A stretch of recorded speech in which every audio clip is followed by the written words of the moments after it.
The incarnation of Christ, meaning what? What does incarnation mean? In flesh.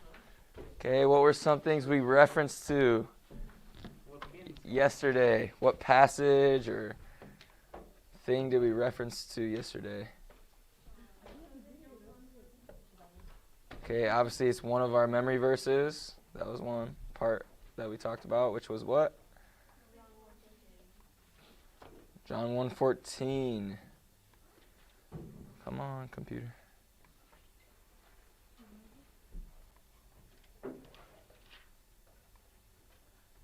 Sorry, my computer is running slow.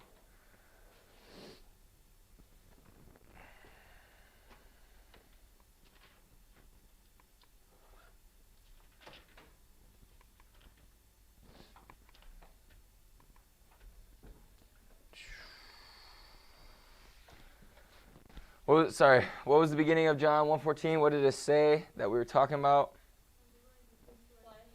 And the Word was made flesh. Good. And then we got talking into the tabernacle and the comparisons or similarities in that the word we use was dwelt among us, that Jesus dwelt among us, not in spirit, although we have the Holy Spirit, but in actual body. Okay, but that's what we talked about today. We're going to pick up where we left off after we pray. Are there any prayer requests?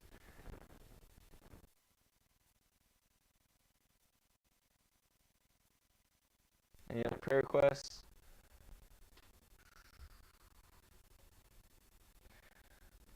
No seniors prayer requests for colleges? All right. Well, let's pray, and then we'll begin. Dear Father, Lord, thank you for beautiful.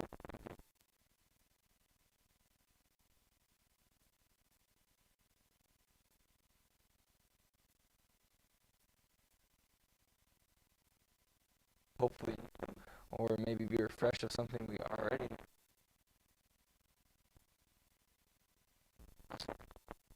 Whether they have work or anything else going on during or after school, please bless them, take care of them, give them wisdom. Also, please help the Bible lesson today as we are diving into the incarnation of learning why it's important, the purpose of it, the facts about it. Please bless us just be able to have an open mind and open heart in that. Please help Kylie's unspoken, Lord, as we know you know all of our thoughts, Lord, and you know what she needs and what all of us need. Please, she needs it. Be wisdom or strength or comfort in any situation. Also, please help Emma's grandfather. He's still getting tested for cancer, Lord. Please help that to come back negative, but also to give strength to her grandfather, but to give comfort and peace to her family as they're going through this time of waiting, and for them to be able to trust in you no matter what happens. Please help us just make sure we have a focus of you for this week, and then be able to have a strong week in classes. In Jesus' name, amen. All right. Like I said yesterday, we were talking about the incarnation. We started that yesterday. Our main verse, which is also a memory verse, which is here, is John 1:14. Okay, you will have to make up the homework as well. All right. The Word was made flesh. Talking about flesh. Things with that. Go back and review in the notes with that. We had it in his fleshly form. That it's not, or incarnation is not a theophany. What does theophany mean? Good. Okay. Where God made him visible, or himself visible, not in physical form. Okay. Where do we see that? There's like 5 or 6 references. Where do we see that? Okay, that's one of them. Someone else tell me another one. Moses.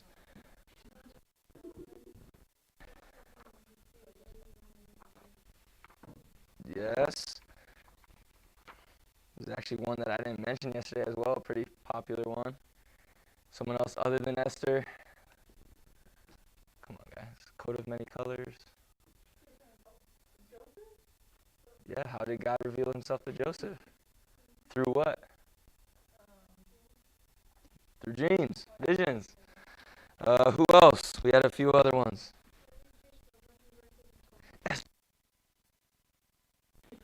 Someone else tell me one. All right, tell me another one. There's about two more easy ones. Definitely easy ones that you guys could figure out. Well, actually three. One of them's the person we've been talking about this whole year in Bible. He wrote the book of John. Okay, obviously John saw Jesus in a physical form, but he also saw him in a non-physical form, right?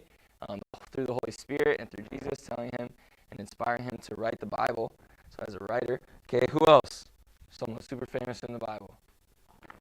He was basically the beginning of all. Esther. Yes, it was Abraham. How did Abraham?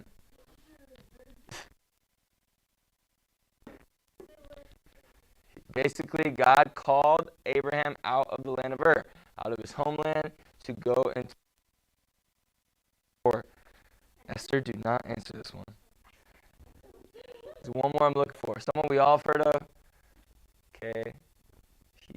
God showed him through prophecies. He writes a lot of prophecies in the Old Testament. Do not say it, Esther. We know it as dare to be a.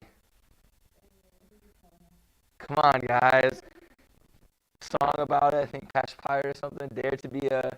Whether you know Patch Fire or not, it rhymes or starts with the same letter as dare to be a. It's not David. It is. It's a very famous guy. He stood up to the king because he didn't eat the king's meat. Daniel, thank you. Pass out for their first. These are all different people that God, through this thing called a theophany, okay, so he showed himself visible to these people, but not in a fleshly body or not in a physical form. There's so many other ones. There's so many that you guys could have said. But those were some main ones. Obviously, God talked. You could have honestly said any one of the people that wrote the Bible, because the only way they could have written the Bible is because being inspired and talked to from God.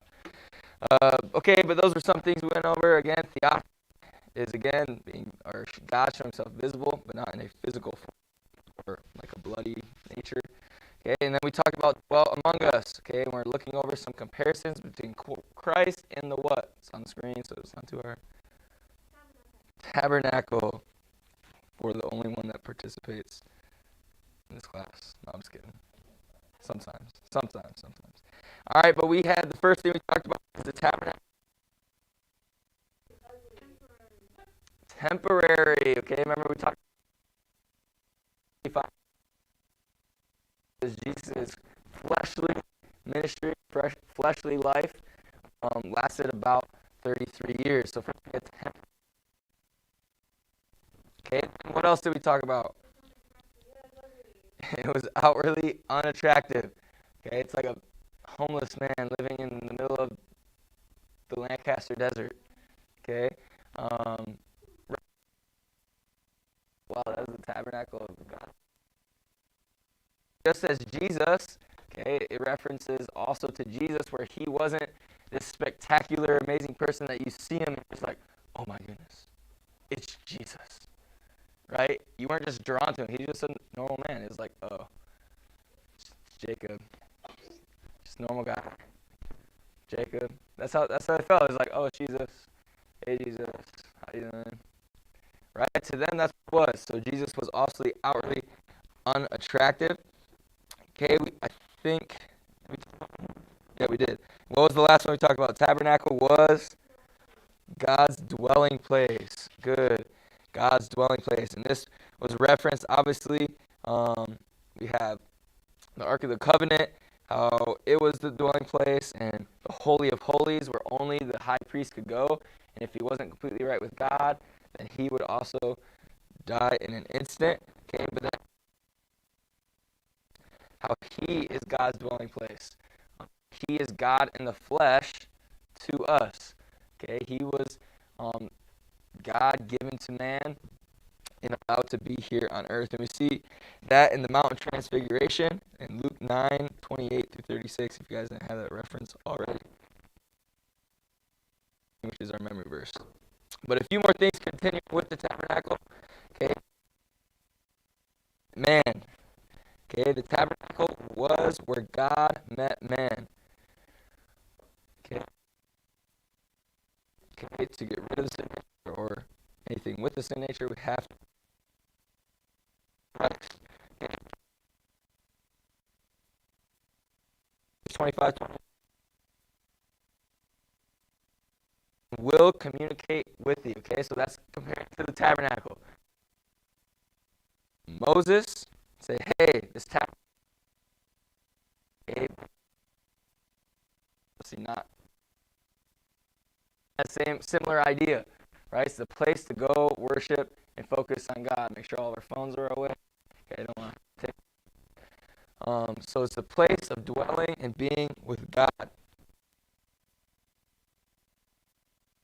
Testament, today, Christ is the meeting place between God and man. In John 14:6 it says, no man cometh to me. Okay, very popular verse. Okay, no man comes to the Father but by me. Talking about who? Is a quote by Jesus.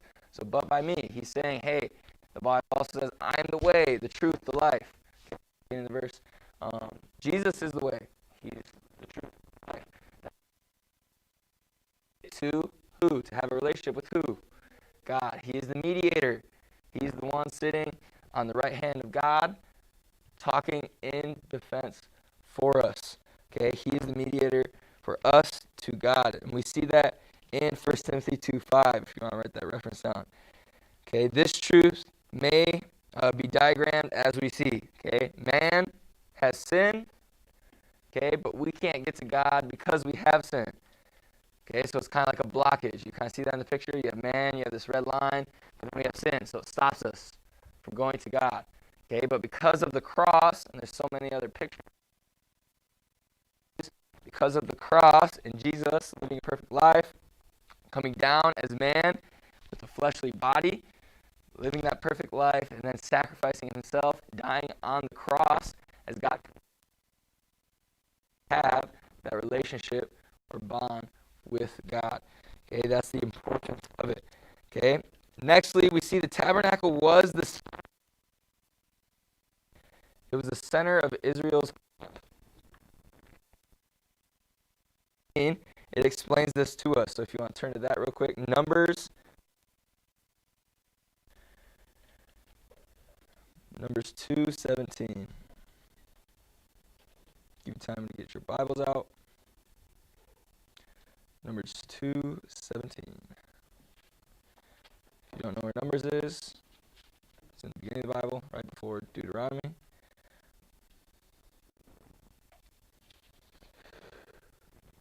And it says this, then the tabernacle of the congregation shall set forward with the camp of the Levites in the midst of the camp.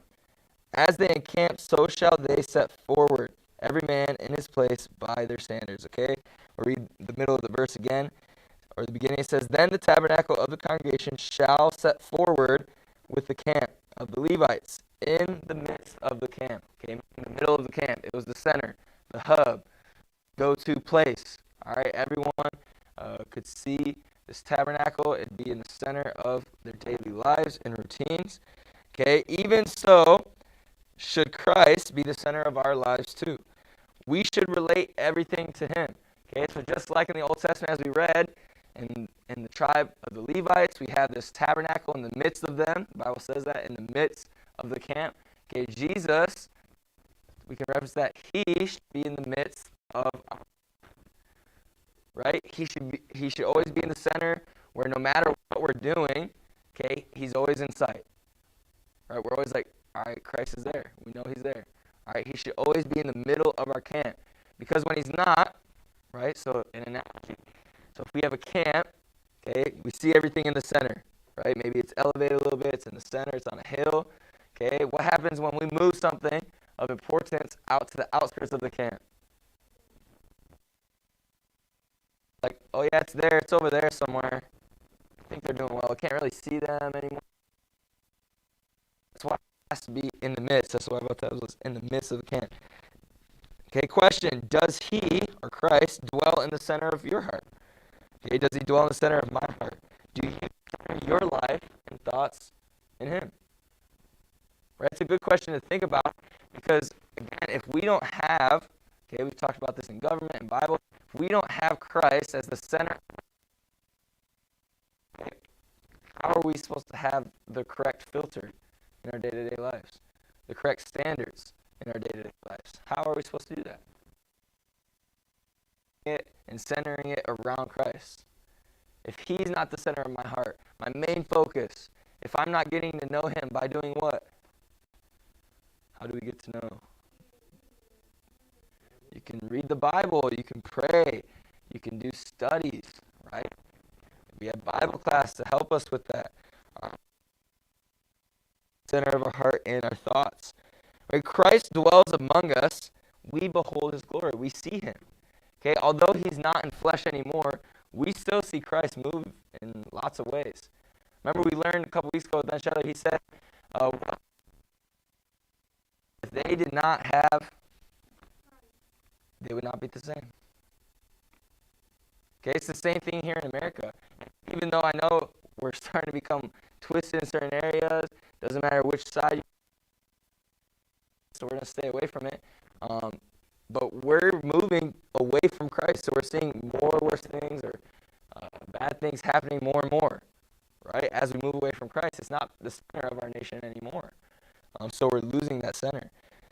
Okay, the Greek word for glory, so when Christ dwells among us, we behold his glory. So the Greek word for glory is doxa, and it literally means to seem. D-O-X-A, doxa. It literally means to seem, S-E-E-M. It refers to the lofty reputation that a person has in others' eyes. A man's glory is his reputation. Okay, so if it says we behold his glory when Christ is among us, again, this is us. We're beholding his reputation, his being, his nature. All right. In John 1:14, as it is our memory verse, it says, and we beheld his glory, and the glory as the only begotten of the Father. Okay, what does glory mean? Yes, it does mean dox in the Greek theme, but what does that mean?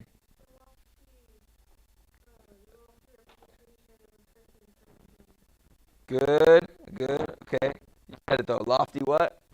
Reputation. You're close. That's what I call it. A lofty or a reputation. All right, so we notice, it says, and when we beheld his glory, when we saw Christ's reputation, his being, everything he did, right? It says the glory or the reputation of the only begotten of the Father. If glory means reputation, then how can we behold one's reputation? What does behold mean? It's not a trick question. It's not hard. Behold. If I say, or the Bible says, behold, to see, right? To look upon. Hey, behold, look at this, right? It's a word to call an alert to us. Behold. Okay, and it says the glory. So if glory means reputation, how can we behold or see or look upon one's reputation? A reputation, right, isn't something physical, right? It's something that's built up by people. It's something that is visible to the human eye, but is not internal. Okay? It is not something we can see inside of us. It's just like an aroma of us, right? A reputation. Everyone has a reputation by the thing. Okay, so obviously, glory in this context means something more than just a testimony or reputation. Okay? Here, okay, it means those graces and attributes that earn that reputation. Okay, so catch that. Catch that, the difference. Glory does mean reputation, but in this sense, it doesn't completely mean just reputation. It means those graces and attributes that earn that reputation.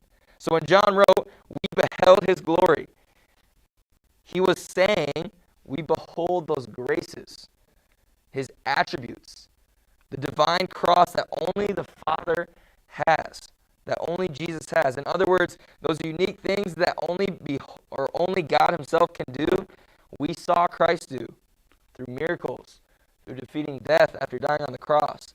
This phrase is, in essence, John's claim that Jesus was God, or the deity, right? Because we talked about this before. John doesn't completely talk about what he did, but talks about who he is, the deity of Christ, focusing on Jesus being, obviously talking about incarnation, all man and flesh, but all God at the same time. Okay? Notice the activities, attributes, and graces in Christ's life that are said to be his. Okay, these are some attributes, right? We talked about how glory, how it's the graces and attributes that earn a reputation, not just reputation. So let's look at some of those things. Okay, John 2:11, it tells us the power and grace manifested in the first miracle. Okay, so have your Bible out and ready. We're going to be turning to a few different passages. Turn to John 2:11.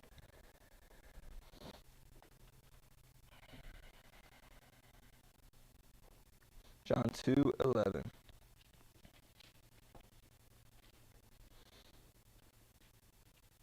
It says this.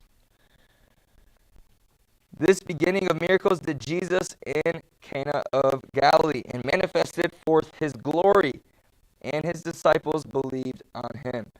Okay, his activities. Okay, we saw his glory, or like his miracles, the things he did to earn his reputation, his glory. Okay, another passage. Okay, the power manifested in the resurrection of Lazarus. We see that in John 11:4 and 40. So turn over to John 11. John 11:4, verse 4, and then verse 40. Verse 4 says, when Jesus heard that, he said, this sickness is not unto death, but for the glory of God, that the Son of God might be glorified thereby. All right, again, talking about the glory of God. This is when Jesus, Lazarus had died. His sisters Mary and Martha. We're going to see the verse Jesus wept, obviously. Okay, Jesus waited like 3 days, I believe it was, till after he died, and then he came. Okay, but he did all this for the glory or the reputation of God. And obviously, if it's the reputation of God, it's also the reputation of who? Himself, because Jesus. Let me get still. We're not on our phones. Sure, we're not on our phones, please. Yes. In verse 40 it says, Jesus saith unto her, said I not unto thee, that if thou wouldest believe, thou shouldest see the glory of God. Again, talking about what? The what of God? The reputation, the being, the deity of God. But yes, close. Close, that's right. Okay? Again, we're focusing on this term and word, glory. Another one, the power manifested in the resurrection of Christ. Okay, I won't make you turn to these ones. We have Romans 6:4. If you want to turn, you can, but I'm just going to try to go through it quickly. Romans 6:4. Therefore, we are buried with him by baptism into death, that like as Christ was raised up from the death by the glory of the Father, even so we also should walk in the newness of life. Again, talking about the resurrection of Christ, okay? Because of the glory or the attributes or activities, the being of God, we can walk in newness of life. We have the power manifested in his ascension and exaltation. That's in 1 Peter 1:21. And it says this. Turn to it quickly. Who by him do believe in God, that raised him up from the dead and gave him glory, that your faith and hope might be in God. All right, and these are just tons of them. I'm not going to read the rest of them. Okay, but we also see his appearance on the mounts of transfiguration. We see his everlasting power and Godhead in Romans 1:20. We see the attributes of his perfect character in Romans 3:23, which is a very popular verse as well. Okay, so sin is nothing more than failure to measure up to Christ's perfection. Okay, in other words, meaning sin is violating the attributes or the activities or the reputation and character of God. Right? That's what sin does. Right? It's trying to diminish the being of God. But, okay, where there is sin, God is holy. Whenever we do something that is unholy, we sin. Okay, but God is holy. He has no sin. Whenever we try to hide from God, we sin. Because God is everywhere. No matter what we're doing in the corner of our room or whatever we're doing, wherever, whenever, wherever, okay, God is omnipresent. God is also omnipotent. He's all powerful. Wherever we show cowardice or fail to trust him, we sin. God is merciful. Whenever we have an unforgiving spirit or seek revenge towards someone, we sin.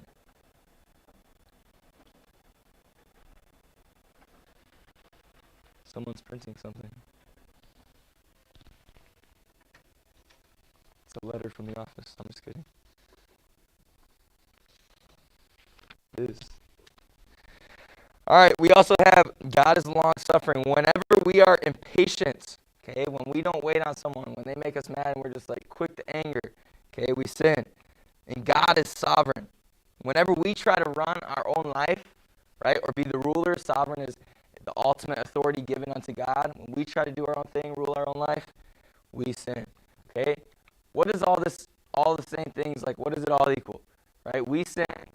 Okay, because we do the opposite of God's attributes, right? Of who God is, because He's perfect, the deity of Him. But when we sense that, that's when we're going to see sin. In each of the preceding cases, sin is merely our falling short of God's attributes. As the Bible tells us, we all fall short of the glory of God. In summary, God's glory is essentially His attributes. So in Ephesians 1, 6 and 12, it says that we are saved to praise of His glory. That is, we are saved when we accept Christ as our Savior. It is our job, okay, to manifest His attributes or to make His attributes part of our lives. We're supposed to try to be holy. We're supposed to try to be long-suffering, merciful, sovereign. Okay, obviously we can't be omnipresent and omnipotent. We can't. All right, but we're supposed to take the attributes of God and try to be like Christ as best we can. Okay, and let the world see Christ's glory or His reputation through who? Our job is to be like Christ and to show the world the reputation of God through ourselves. Right? We're supposed to be the Bible. When we talk about one of the verses, and we're supposed to be the right. Even the simple children's song. The phrase only begotten, okay, only begotten son, in the Bible is another way of saying the unique one or only one. The word does not refer to Christ's origin as is often explained, but rather to His place of prominence. As God and the Son of the Father, the only begotten, as used in Scriptures, refers to the deity of Christ. He is more than just a son, but He is truly God. Okay, He's not just, He's the Son of God. He's just the Son. Okay, He is God. It's referencing He is one with God. Okay, the expression grace and truth refers to the love and injustice of God. God, through His love, wants to offer us His grace. Grace meaning something we don't deserve, right? If you disobey or you're breaking rules, right, and a teacher or if you're at work, your boss, or you're playing sports, they give you something called grace. Say, hey, you disobeyed. You're breaking the rules right now, right? You're doing something you're not supposed to be doing. I'm going to give you grace, though, right? That's what God did for us with Jesus. Okay, God, through His love, wants to offer us this grace because God is also, He's a just God. The Bible tells us just meaning true, honest. He must give us what we deserve, okay, which is punishment, which is why we have a place called what? Hell. That's the punishment, a sin nature in hell. But because He's a just and He's true and honest and He's merciful and long-suffering and loving, okay, through all of time of man, okay, we see Christ or God giving us chance over chance over chance, giving us Jesus, sending his son to die on the cross to give us another chance to escape the punishment that we truly deserve. Right? Okay, question. How can God be so gracious and not punish us at the same time be true and righteous? How can God be both gracious and not punish us and at the same time be true and righteous? How can he do that?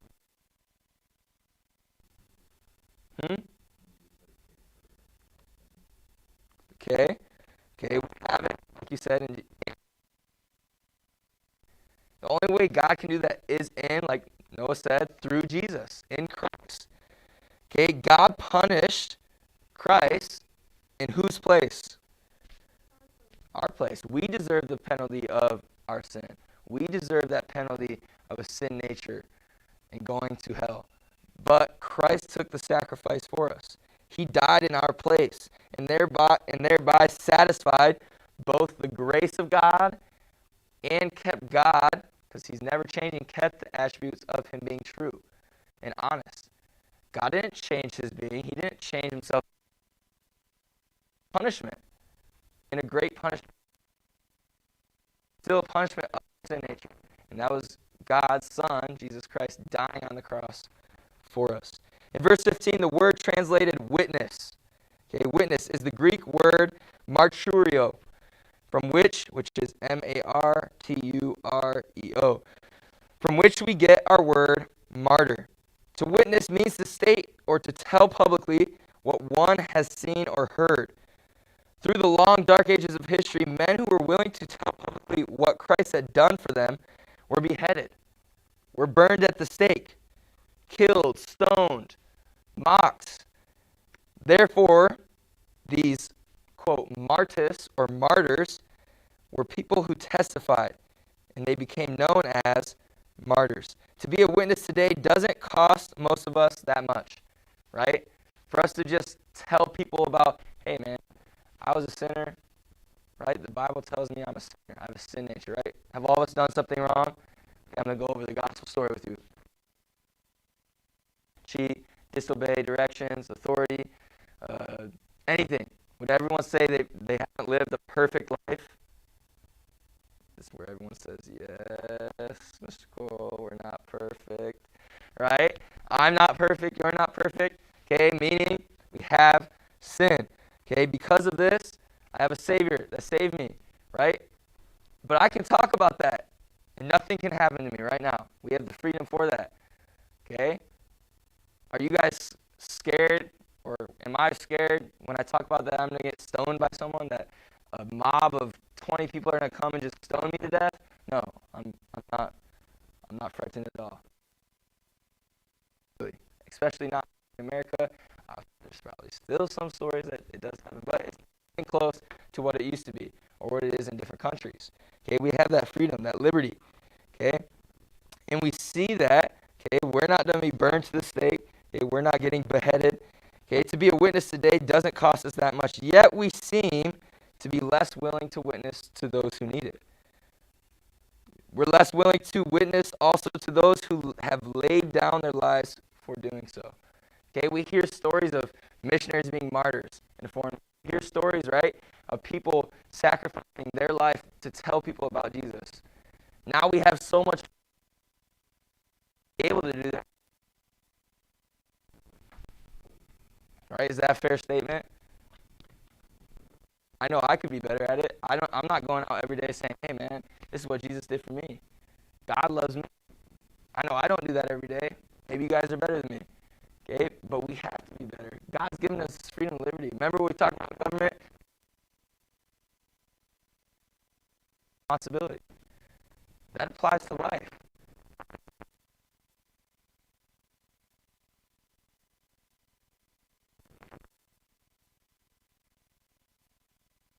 Responsibility to tell others. God commands us the world and tell all nations and all people about him. It's a command. It's not an option. It's not like, oh, the Bible says it, I'll do it if I want to. No, it's a command. Okay, like if you were in the military and your general says, hey, you're doing this. You don't get to say, I don't really feel like it, General. I don't really want to do it. That's not how it works. Okay, you have to do it. Just like maybe with your parents. Okay, something they say, hey, you have to do this. Okay, it's not like, hey, do this when you're ready. Okay, sometimes our parents, like, it's more direct. It's like, hey, you need to do this right now. Okay, and what happens when you don't do this right now? Us, maybe not all of us, but most of us get some kind of punishment, right? God's command to us, especially because we know, okay? The Bible,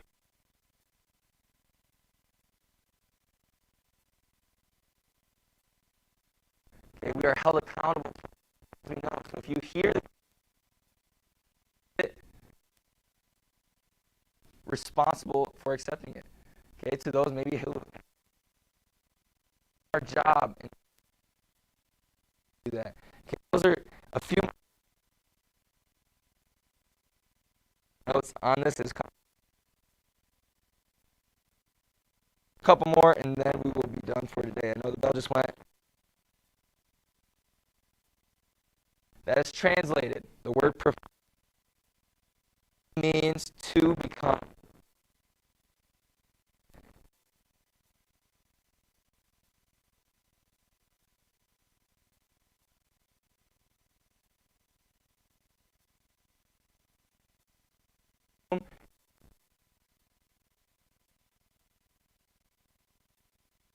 On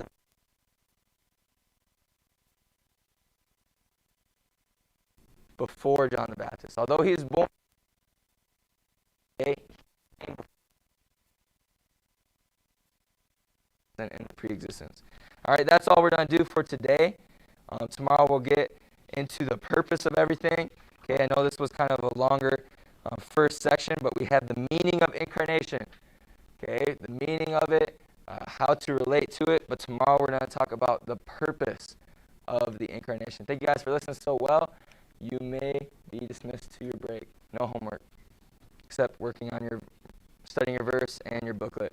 Distant learners, if you have any questions, let me know. Thank you for well.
Welcome back, Christians. Both of you. Get my face over there a little bit. All right, we are going to begin. We'll pray, and then we'll jump right back into the notes. Whatever notes you missed, just get from your classmates. I do apologize ahead of time, but I went and redid the notes a little bit. So your notes, there's going to be a few of them that you're like, man, you skipped one, or it's a little out of order. It shouldn't be crazy or too bad, but like maybe I took one out that I didn't think was necessary. Then obviously the numbers are going to continuously be off a little bit. I apologize. My numbers are set to like the new notes that you don't have. So I apologize. Sorry, it's my first year. I'm trying to like change it a little bit slowly. So just try to follow along. If you have a question, just raise your hand and be like, hey, I'm missing this one or something. I'll help you out. But we'll pray and then we'll begin.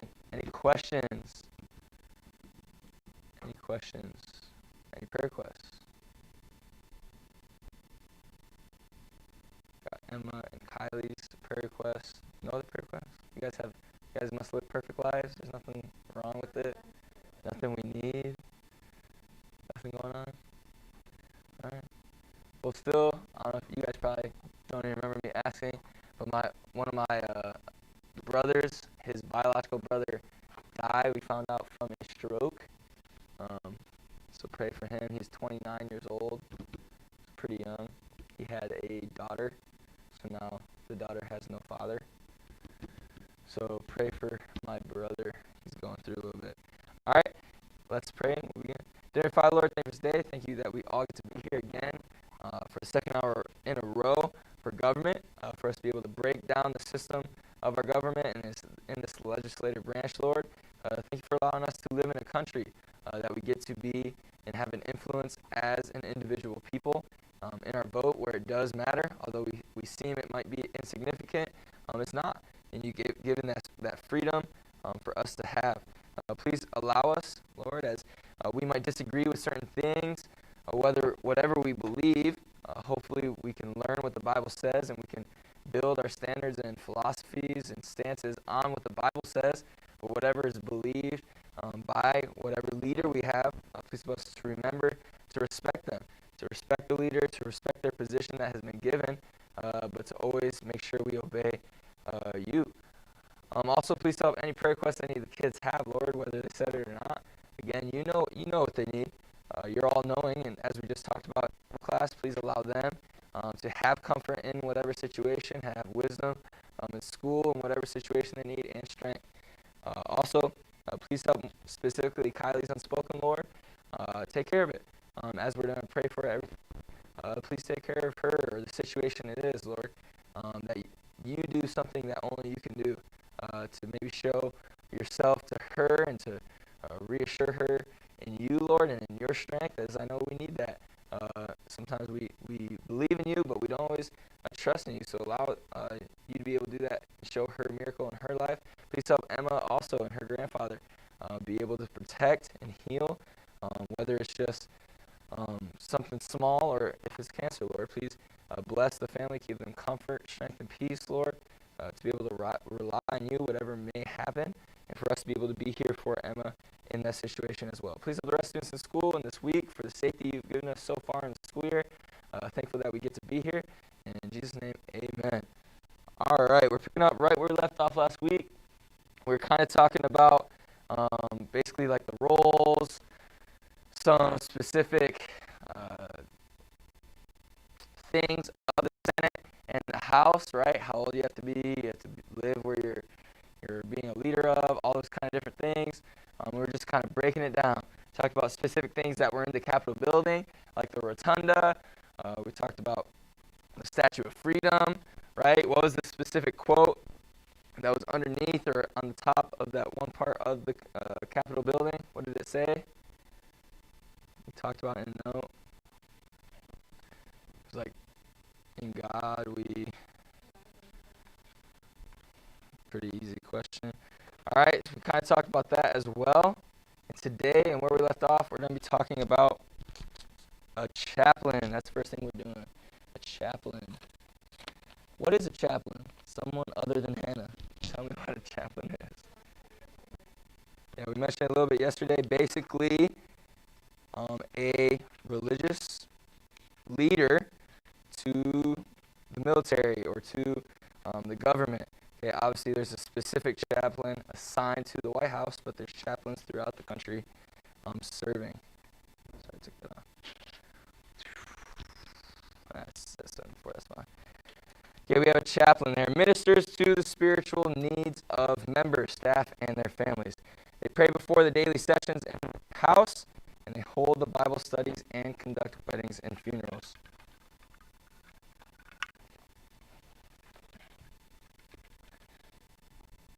Okay, remember we're talking about the things specifically held in the Senate. Talk about specific officers like the Sergeant of Arms, parliamentarian, chaplains. We also have each house also employs a secretary. Trying to look for it. The numbers aren't going to match up. We skipped some yesterday. Sorry. I took some out. This weekend and last night I also took some out. Okay, but each house also employs a secretary. I'll wait for Jaylene to get that written down.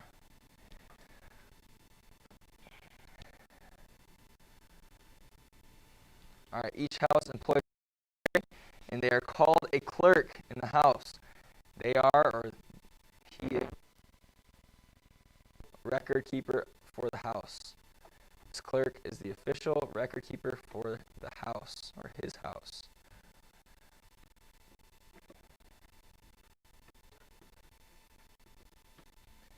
Okay, since 1995, the House has also employed a chief administrative officer, CAO.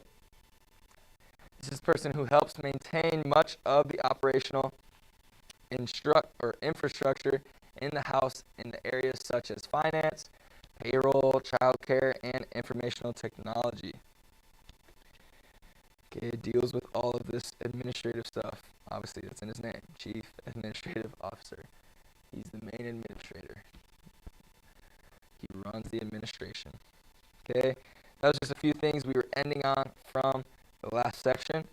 Okay, from last night's homework, we didn't quite get to finish it. Okay, but moving on. Okay, we're going to be talking about the procedures within the Congress now. Okay, we kind of talked about the Capitol building, the people that pertain in it, specific offices within the Congress. Okay, first we see that,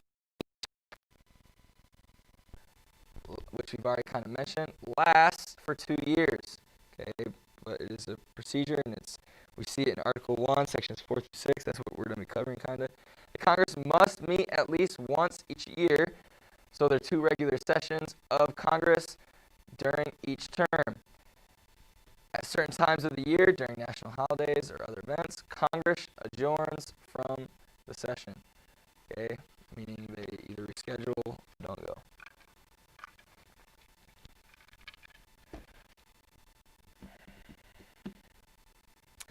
Congress, for example, okay, so they have these meetings. For example, they ran from noon on January 3rd, 2007 to noon on January 3rd, 2009, okay? Since Congress must meet at least once a year, again, we see these 2 regular sessions, okay? So from 2 years, if it happens January 3rd, 2007, it happened again, and these are history ones, so we can give the exact dates, January 3rd, 2009, okay? But also adjourns or dismisses, okay, on these special holidays. Okay, new Congress convenes on January 3rd of each odd number year. Okay, just like we said, January 3rd, 2007, January 3rd, 2009, 2011, okay, so on and so forth. So obviously we don't have it this year, but next, January 3rd, this coming year, 2021, they will have another session. Okay, again, this is the following congressional elections in November of even numbered years, which is 2020, that's this year, all right. Originally, Congress convened for a new session for the first Monday in December, but newly elected members did not assume their duties until March 4th of the following year. The result was that members who had not been reelected would continue in Congress from December to March, creating a lame duck Congress. This is a lame duck, means or is an office holder who continues in his capacity although he has already been reelected. Okay. And we see this in the 20th Amendment. Adopted in 1933, it changed both the time of Congress. Members assumed their duties so that they were the same day. Again, noon, January 3rd of each year. That's when they begin. So the stuff we just talked about it being January 3rd at noon, every 2 years on the odd year, okay, after elections. This was said or decreed, whatever you want to say there, in the 20th Amendment on 1933. Okay, once the Congress is in session, okay, talking about in session, once the Congress is in session, there must be a minimum number of members on each floor to do business. In each house, a simple majority, meaning one more than half, constitutes a quorum. Okay, so we have a few different notes we need to know inside there. Okay, you want to know what a simple majority is. You definitely want to know what a quorum is. Quorum is the required number to do business. In actual practice, a smaller number may conduct business in each house, but a quorum is a required vote on a bill. Okay, so you need a certain amount of votes. Yes, sir. It's all cool. I'll go back. Yep.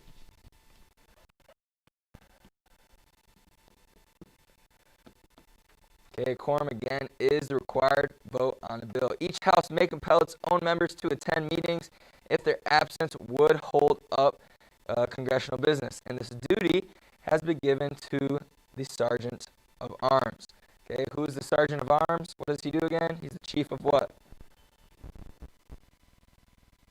Chief of. Come on, guys. He's the chief of. What? Come on, guys. We talked about yesterday. You can even look in your notes. It's right in front of you. Sergeant of Arms is the chief of. It's so sad. So disheartening. Chief of protocol. Or like rules. Right? He's the one who is the chief of protocol and like law enforcement. Oh, that's so sad for his house. What? Maybe inside. I won't lie. I used to be very emotional in high school and cry a lot. Like when I was convicted or something, I was just like, man, I'm so sorry. And I'd be like, I hate my mom. She's the reason I cry because she cries a lot. So I feel like it's like genetics. But ever since like I graduated high school, I promise you that like I have never shed a tear. Like at my wedding, not one tear. I was happy. I felt a little bad, but like and like I've been to so many weddings. My oldest brother got married when I was like, how old would I have been? He's been married for like 5 years, so I would have been like 18. So right after I graduated high school, actually I was young when I graduated. I was like, it's a year after I graduated. I was 17 when I was graduating and everything. But he was at his wedding, and my sister-in-law was walking down the aisle, and he just starts bawling. He looked like this ugly, bawling baby. He's like, and I'm on stage like this, just laughing. I'm just laughing. There's pictures of me just laughing, like I'm going like this, trying to hide my face. Oh, it was so funny. But I just don't cry anymore. I can't help it. I've been sad. I've been very sad. I will say, there has been one time when I've shed literally a singular tear. You guys are going to laugh when it was. Okay, there's been like maybe 1 or 2 times this happened. But one time it happened. My wife, obviously, Mrs. Coral, and she saw it. She's like, are you kidding me? Are you really going to shed a tear? She wasn't my wife at the time for this. But we were watching America's Got Talent. Sorry, side story. But I got to say it, okay? You know how sometimes they be putting you for the show? Like they bring this background story, and you're like, oh, man. Wait for it. All right, I'm from Michigan. Okay, I'm from Michigan. So Detroit, I know how Detroit is. There's very, like, tough parts in Detroit. I'm sure you guys maybe seen the movie Detroit. You know the background, maybe a little bit of Detroit. All right, but I know Detroit. All right. So this choir group from like a special school for kids that they can't really go to school. They don't have rides. They don't really have families. Okay, so this choir of all these kids is singing. It's a youth choir. All right, they're singing, And then the host at the time, Terry Crews, that 2 years ago. He's still the host. I don't really watch anymore. I used to, but I was watching this episode. And he comes up, he's like, and he starts talking. I love Terry Crews. He's super funny. He's a really fun guy, always a big smile, awesome marriage, right? He's a cool guy. All right, so he gets up on stage, and he's his funny stuff. He's like, that was awesome. But then he gets super emotional. And he's like, man, and he starts crying. He's like, that was me. He's like, before I was famous, before all this stuff, that was me. I was in the streets of Detroit because that's where he's from. I was this kid that should have been a nobody, probably should have been dead when I was young because of gangs, but because of something like this, like a choir, and I'm even getting tingles right now, man. Not a cry, but I'm getting the tingle down the back. He was like, because of a choir like this, it took me off the streets, and now I get to be where I am today. And when that happened, man, I shed one tears like this. I was like, man, that's so heart touching. It was, it still is. No. I did cry once in college, and it was for basketball. We had lost a game. One of my good friends, he's 6'6". At the time, he's probably 280 pounds. And it was his senior year, and we lost the game. And it wasn't my fault, obviously. I was a freshman, or I think I was a sophomore that year. But I felt bad because I didn't have a good game. It was his senior year, one of his last games. It was a conference game, and we lost. And I was like, man, I ruined it for you, that kind of stuff. Sports, man, they get you. All right, that's a side story. Nothing to do with government. But I don't even know how it came up.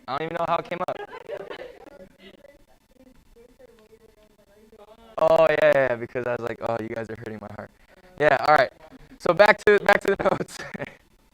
Okay, we're talking about this how the sessions work. Okay, and this you want to know the notes of maybe if you want to underline or highlight simple majority, know what that is, and we know what a quorum is. Okay, pretty easy.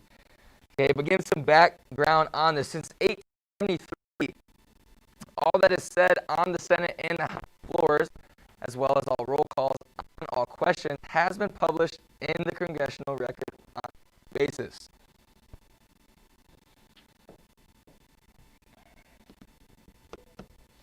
Okay, so you don't want to know that term, Congressional Record. Okay, that these things were published on a Congressional Record. Okay, the members of Congress. Okay, we're talking about the procedures within Congress, so how it led up, how it was built, okay, how it's ran inside of it. Okay, so first we're going to be talking about the pay. Okay, so this might be a little interesting to you guys. How much do these people really get paid? Okay, being in government's not easy completely, so they do get paid a little bit of money. Okay, the members of Congress are paid out of the U.S. Treasury, and that is a typo.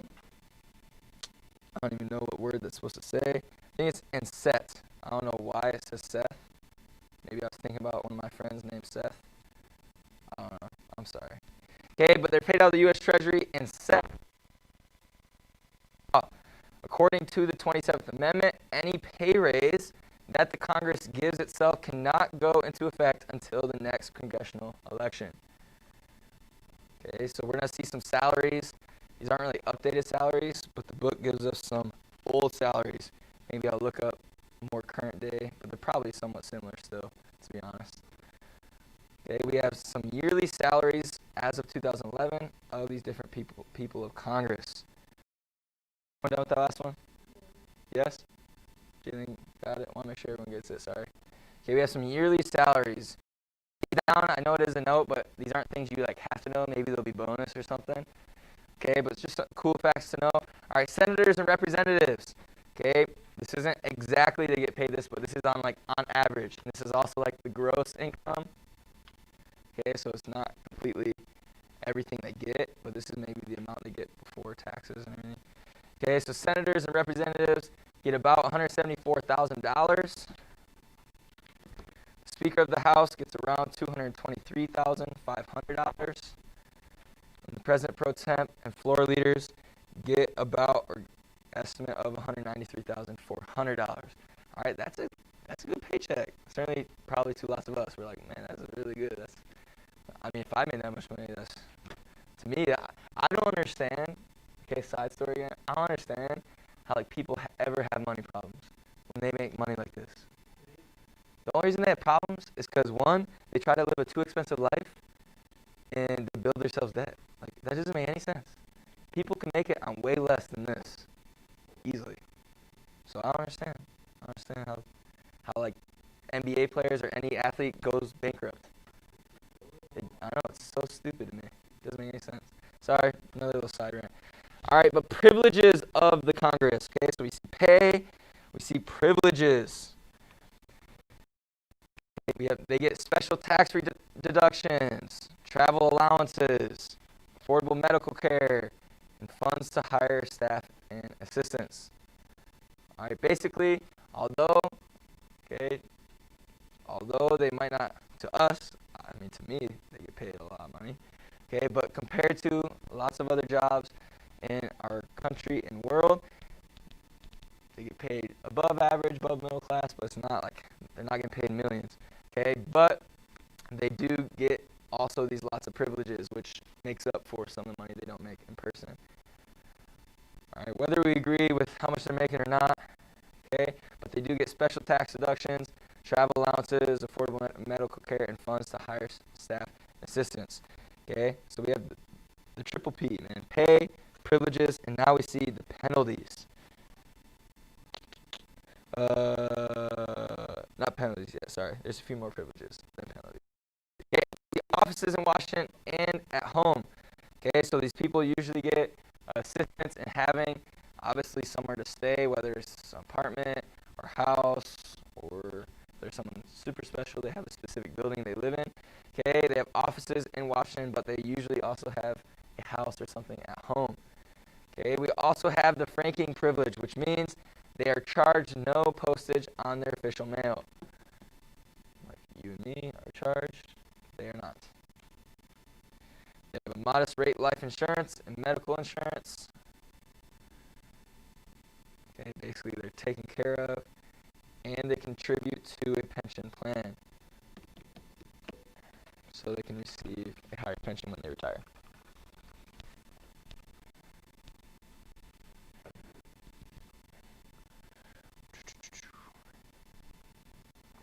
Okay, with the privileges we also have, everyone good on these? You good? Good? Are you good? I'll give you time. All right, again, so we have the pay, these privileges. One more thing on privileges. Okay, when Congress is in session, members are free from arrest for most causes. This is to prevent a member's political opponents from, another typo, man, I am awful. Okay, from bringing phony charges against him that might hinder his work in the Congress. This idea or privilege of speech or an arrest is congressional immunity. Okay, the idea that this can't happen, or they're free from the arrest, is congressional immunity. You want to know that term, congressional immunity. Okay, but we also do see there are penalties of government. So if you do specific things in, especially this Congress area of government, there are specific punishments. All good?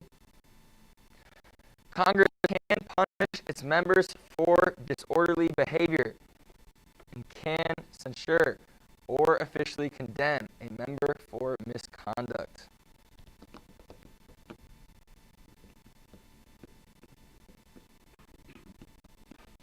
A censure requires that a member stand in the well and hear the charges against them read publicly. Okay, so it's not just in their court office or whatever happens. Okay, usually if they do something, meaning it's going to be out publicly. Okay, censures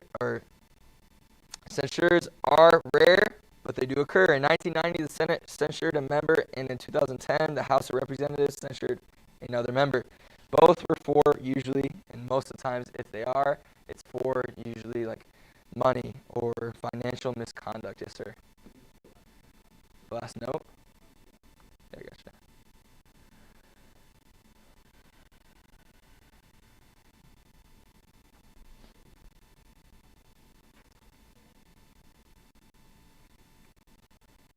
do another one. All right, moving on. Okay, the greatest penalty which either House or Congress may impose on a disorderly member is expulsion. Okay, expulsion requires a 2/3 vote and has rarely been used. Today, members are more likely to be censured than expelled. Although in 2002, a member of the House was expelled. If a House member is expelled, okay, lost my spot. If a House member is expelled, dies, or resigns, the governor of the state will call for a special election to fill the vacancy. Okay, for a vacancy in the Senate, most states permit their governor to appoint someone to fill the position until the next election. So basically, it's kind of like a system that's built for, obviously it's not, or if someone dies, okay, an idea to make sure we have someone in the spot, even if it's like, say the president dies or if he's injured and he's incapable of doing it, who takes the spot? Vice president. And then there's a whole train. Okay, watch the movies, whatever. Okay, the whole train of people that take office, if this person dies or goes down or is incapable to serve and lead, then this person takes over, and then vice versa. If that one's down, you have this whole chain of command. Okay, and then it all goes, it keeps on going down. Okay, so this is kind of the same idea, obviously a little different. If a Senate or someone dies or is expelled or is incapable of serving, a lot of times the governor or the governor does get power to be able to put a temporary person there, either if they died or expelled for till the next election or until the person serving is back to serve. Okay, that's expulsion. Okay, that's where we're going to be done with the day. We're finishing a little early, so it'll give you time to work on homework. Sorry I haven't been able to give you guys that time last couple times. Okay, but tomorrow we're going to be talking about the responsibilities of Congress. Responsibilities. Today we talked about the what? Procedures. Procedures of Congress, right? The process, all the P's. The process, the pay, the privilege, but also the penalties of being in Congress. All right, homework tonight is page 90, 1 through 7. Page 90, 1 through 7. Okay, remember, we don't have any official quizzes or anything this week, but we are going to have a pop quiz one of these days. So that means it's either going to be tomorrow or it's going to be Friday because we don't have homework tomorrow. So just be ready for it. I'm just saying. I'm just giving you a warning. Huh? It can't be Thursday because we don't have homework Wednesday, so it's impossible to have it Thursday. Because the pop quiz is over it'll be over one of the homework reading or homework. Yes, ma'am. What? Or it'll be over. So say we have I'm not saying it's tomorrow, so it could be either tomorrow or Friday. It'll be over whatever the night before homework was. Just that. It won't be over everything. It'll only be like 5 questions over what the night before was. Yes, ma'am. Page 90, questions 1 through 7. Page 90, questions 1 through 7. Distant learners, if you have any questions, let me know. Thanks for throwing your name in the chat. Hope you guys are doing well. Praying for you. Hopefully you can come back in person soon. But we'll see you tomorrow.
All right, welcome to chemistry. We're going to get started this morning. Real quick, first thing we're going to do is we're going to actually watch a video introducing the section. So we will be right back, distance learners, and everyone else. Here we go.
Right. All right, we're going to get started. We're in page 40 of your supplement, page 137 of your textbook. Again, that's page 40 of your supplement, page 137 of your text. And let's get right into this. Now, we can describe molecular shape through the VSEPR property. And you're like, Mr. S, the E is not the right spot for that to be pronounced VSEPR. It's still how we remember it. Deal with it. All right, so the VSEPR property stands for valence shell electron pair repulsion. It's catchy. There's a reason why we call it the VSEPR shape. All right, or the VSEPR consequence, I should say. This is the bonding and non-bonding electron pairs in the valence shell of the central atom in a molecule tend to get as far apart as possible. Remember, electrons are negatively charged. So electrons don't want to be around a bunch of other negative electrons. Okay, does that make sense? So what's going to happen is that if you have any non-bonding pairs, your central atom is going to try to spread out as far as it can because everything else around it has more free space to work with. Okay, but the central one has like everything being bonded to it, and it's like, I just want some space. Okay, it's like the parent of, a toddler and an infant and a 7-year-old just going, guys, just leave me alone for 2 minutes. Okay, that's what's happening. It's not from experience at all. Anyway, moving on. So, that's how that is. This is, again, we use this assumption to predict the shape of molecules. Now, in general, molecules often will have a tetrahedral shape. This is actually the molecule for methane, okay? Or rather, a model of it, okay? Yeah. And so what you're going to notice is we have a central shape, and there's 4 bonds. Remember, let's see here.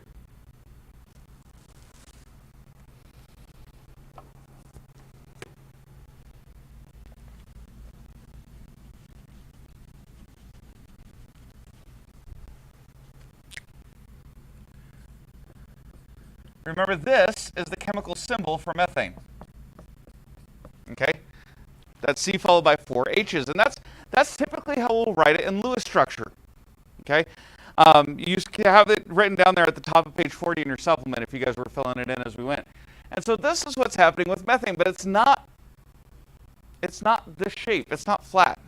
It's not on a piece of paper. We're in 3D space. That's what it actually looks like. We represent it this way because that's as far apart as we can get the H's in 2 dimensions. In 3 dimensions, that's the furthest apart. Because if you had them straight up and down, that's only 90 degrees between them and the next one. Okay, whereas this way, I think it's like 107. 109.5.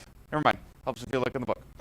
Okay, so this is 100.9 or 109.5 degree angles in between each individual atom. Okay, and it's called this because it forms a tetrahedron. If that were square like this, the bond angles would only be 90 degrees apart, so it's actually further apart in this shape. So we have tetrahedral molecules, and yes, it's just not 109 is just bigger than 90. So we can get a whole another near 20 degrees by just adding 3D space. So that's how molecules get further apart. Or atoms get further apart within a molecule. That's what I should say. All right, so now, with this idea, a lot of times if in bonds, for example, this is ammonia. Is it ammonia or ammonium? There's a difference. It's ammonia. Okay. Ammonia, where it's NH3. And so we have, the way we would write this in Lewis would be to do NH3 like that, okay? Or it's also in your book. I keep forgetting they're on the top of page 40. That's right. That's why we keep using these. All right, so we have this, but we have the pair of unbonded electrons up here. So that non-bonding electron pair is still going to force down the others into that tetrahedral shape. It's just electron pairs don't count for the name of the shape. So this is what we call trigonal pyramidal, okay? Because it's a triangle on the base, and it's in the form of a pyramid. Okay, does that make sense? Because only positions of atoms describe the shape. This is why water is the way it is. This is why water is angled. I don't know if you guys knew that. Because the non-bonding pairs are basically taking up the other 2 slots of that tetrahedral shape. And so we call this type of geometry angular geometry. Okay, because those other two sets of electrons are pushing down on the other through repulsion. Very quickly, non-bonding pairs take up more space than bonded electrons because they're more free to move around. So in trigonal pyramidal, instead of 109.5, you don't need to know the exact angles, by the way. I'm just illustrating the differences, okay? Instead of 109.5, this is only 107 degrees between each atom, okay? And I say only, but you do lose a couple of degrees because this is actually physically larger. Okay, that's not exaggerated. That's actually proportional, all right? Here, that angle is only 105 degrees, okay? Now, there do exist linear molecules where they just form a line. Beryllium fluoride is an example here, or any diatomic molecule, because beryllium does not obey the octet rule. And so the furthest apart the two fluorine can get is 180. So beryllium is one of those ones that do not follow the octet rule. That's what's going on here. Same with boron. Boron also does not obey the octet rule. And so it looks like this, because there's no electrons on top pushing down on the bonds. So to get three things as flat as possible, 120 degrees. Okay? So we call that trigonal planar. So this is linear, trigonal planar. Yes?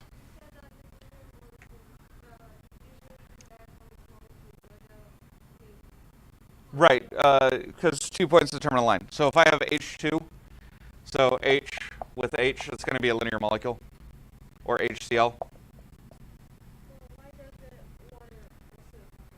I'm sorry? Why isn't water? Because it has those, because there's three atoms, and those unbonded pairs are pushing down on it. Let me see here. With this one, we would represent this one as this with unbonded pairs on the fluorine, but I'm not going to get into that right now.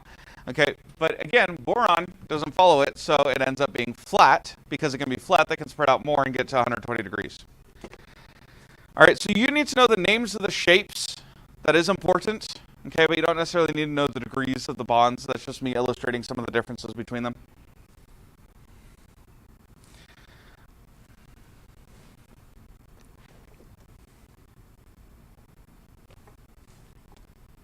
Now, polar and nonpolar molecules, we talked about polar and nonpolar bonds, but polar and nonpolar molecules comes down to not just whether or not it's polar or nonpolar bonds, but also the shape, okay? So in carbon dioxide, there is a difference in electronegativity here, okay? Although I don't think it's by much, if memory serves. But because it's linear, everything's going to be balanced, okay? All that charge is going to be balanced throughout. Whereas ammonia, because of that unbounded pair pushing down on the hydrogen, and this is kind of our representation of it in 2D, okay? Because it's pushing down on those hydrogen, there becomes a slightly positive and a slightly negative charge, with the negative charge being where the unbonded pair is, okay? So the hydrogen side is kind of positive, and the nitrogen side is kind of negative. And so we talked about this with water already a little bit, but this is kind of the idea here with ammonia. And so the shape matters. And then finally with this one, the fluorine would tend to be slightly negative, but it's nonpolar because it's symmetrical. Okay? It may not look super symmetrical in this diagram, but it is symmetrical.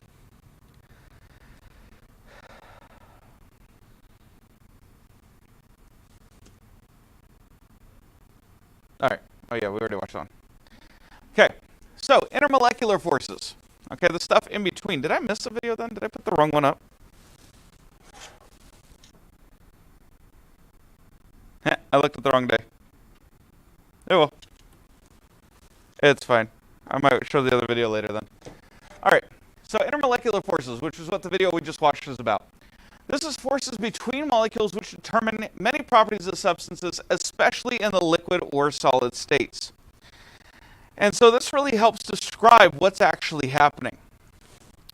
And so one of the first ones we have is dipole-dipole forces. This is where the forces between neighboring polar molecules, due to the attraction of oppositely charged ends, this is present in all polar molecules. So what will happen is, let me get this paused and back to the beginning before I put it over there. Okay? So what ends up happening is in this molecule with a slightly positive and a slightly negative charge, so remember blue is negative in this diagram, okay? What's going to happen, oops, that's not what I want. All right, and so what's going to happen is the positive and negatives are going to align themselves as much as possible. And so this is present in all polar molecules, but this is not nearly as strong as ionic bonds. It's not nearly as strong as covalent bonds, but it does influence the way the compounds are, the current state they're in, and so on. Okay?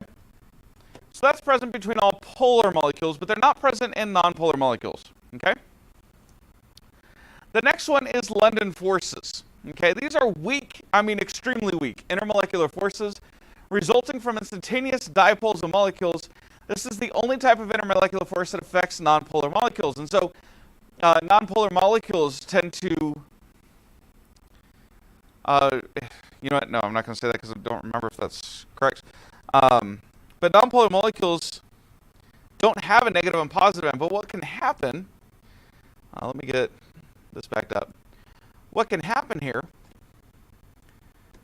is that the electron clouds are evenly distributed on these. Well, what might happen is on one of these, the electron cloud might suddenly shift just slightly, which will pull the other electrons from the next one toward it, and then they'll attract together, and then they'll separate back out as their electron clouds normalize. And this will happen multiple times per second. And so what's happening there is that's happening on scale between all the different molecules. And so it's not really noticeable in polar molecules. It's not really noticeable in like water and things like that. But that will exist in any molecule. It's more specifically between nonpolar, where we actually can notice that there's a difference. Okay? And then finally, there's hydrogen bond, which is not actually a bond at all. This is the unusually strong intermolecular force between molecules containing hydrogen covalently bonded to a highly electronegative atom. For example, water, fluorine, or ammonia. Okay, and the reason why we're showing this chart is because look at the effect of this. And hydrogen bonding works in the same way that polar bonding does. It just is stronger. Okay, but let me show you guys this. This is only really common with a few. Okay, but I'm just going to zoom into this chart.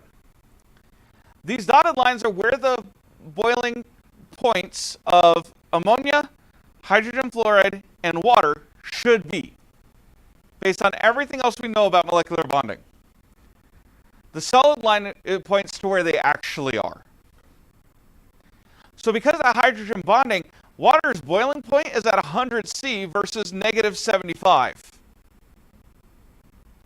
which makes a huge, massive difference.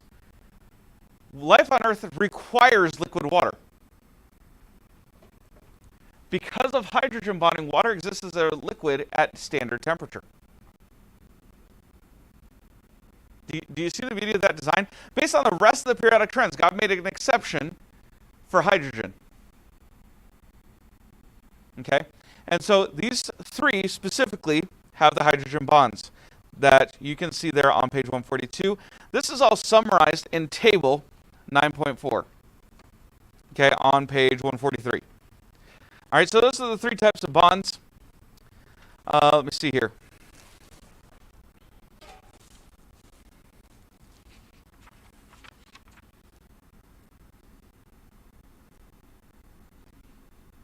Wow, really? All right, quiz 9 will be on Friday over 9.1 through 9.3.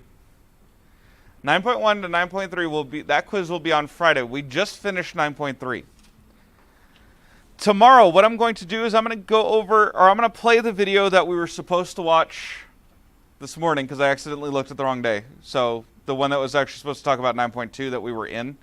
Okay, so we're going to watch that as a review tomorrow. And then I hate to do this, but then we're going to watch a video on solids, which will talk about the crystalline stuff in 9.4. So real quick, on distance learners, there may or may not be an actual portion with me. You'll just kind of have to leave it on in the background and see if I come on. If not, I'll cover that on Thursday. All right? So distance learners, I will see you guys later.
All right, guys, we're going to get started.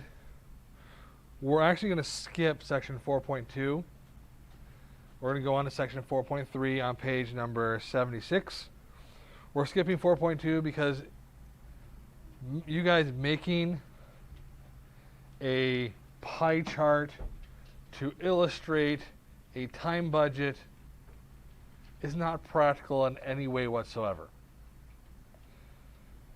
I don't see you guys sitting down at home one day on a Saturday afternoon, hey, I'm going to make a time budget and draw a pie chart for all my free time this week. That's ridiculous. So, 4.3 is a household budget. A plan in dollars for the wise use of money is called a budget. You may see that again in the near future. A plan in dollars for the wise use of money is called a budget. That's a hint. You might see that on a test coming up. A household or family budget is important not just to those with low incomes, but to all consumers, since in these days of easy credit and proliferation of credit cards, people often spend more than they have earned. Remember, if you do not control your money, it will control you. Okay, a budget is a very important thing to do. Learn how to do it now when you're young, and when you get older, it will become second nature and you won't have to worry about it. Okay? A budget is basically telling your money where it's going to go and how you're going to spend it, rather than your money telling you where it's going. All right? Making sure you have planned out your money before you spend it is a good way to make sure you don't overspend your money. Okay, you need to make sure that you're saying, okay, every week I'm going to spend X amount of dollars on groceries, and I'm not going to go over that. If I go over that, I might not have enough money to pay my gas bill for the month. My gas bill is X dollars for the month. My electric bill is so much for the month. Knowing what your expenses are before you even go into the month is very important. There are some things that come out automatically. You can set up your car insurance to come out automatically from your debit or checking account. Okay? You guys all have cell phones in here. I know I just seen half of you with them, okay? You're going to have to pay your cell phone bill when you get out of school if you don't do it already. That is a monthly bill. It's going to happen every month. If you don't pay your cell phone bill one month, guess what? They turn it off. You're going to have car insurance. You may have a car payment. Guess what happens if you stop paying that car payment? Somebody comes and takes your car. Okay? You're going to have to pay rent or a mortgage payment. We're going to talk about housing in the next chapter. These are all items that you're going to budget and pre-plan. Okay? So again, a budget is a plan in dollars for the wise use of money. Model problem number 1. Dan Morgan estimates his expenses and savings each month to be as shown. What was the total amount of money he allocated for expenses and savings? So he has a tithe of $4. He has necessities of $10, personal $10, savings $5, and miscellaneous $5. Okay? So we add it all up, and he has expenses and savings of $34. Okay?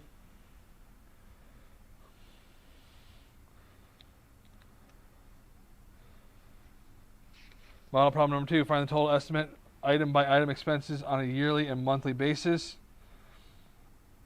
Tithe is $5 per week, personal $7.50 per week, savings $30 per week, and miscellaneous $5.50 per week. Okay? If it's on a weekly basis, you're going to multiply by 52 for the year. And then they're going to divide those numbers by 12 for the month. Okay?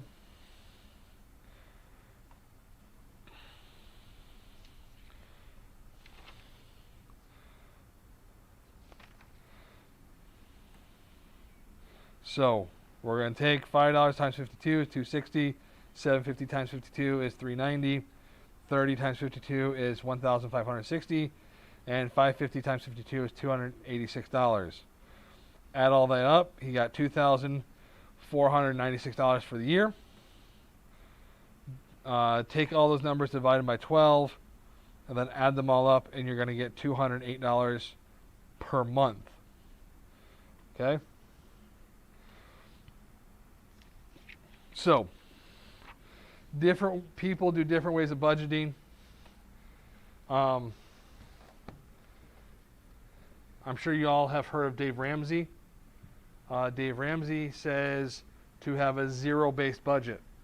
That means before you go and spend any money for the month or the week, you plan out your whole week or your whole month of what you're spending your money on, so that when you get down to the end of the month, you have $0 left.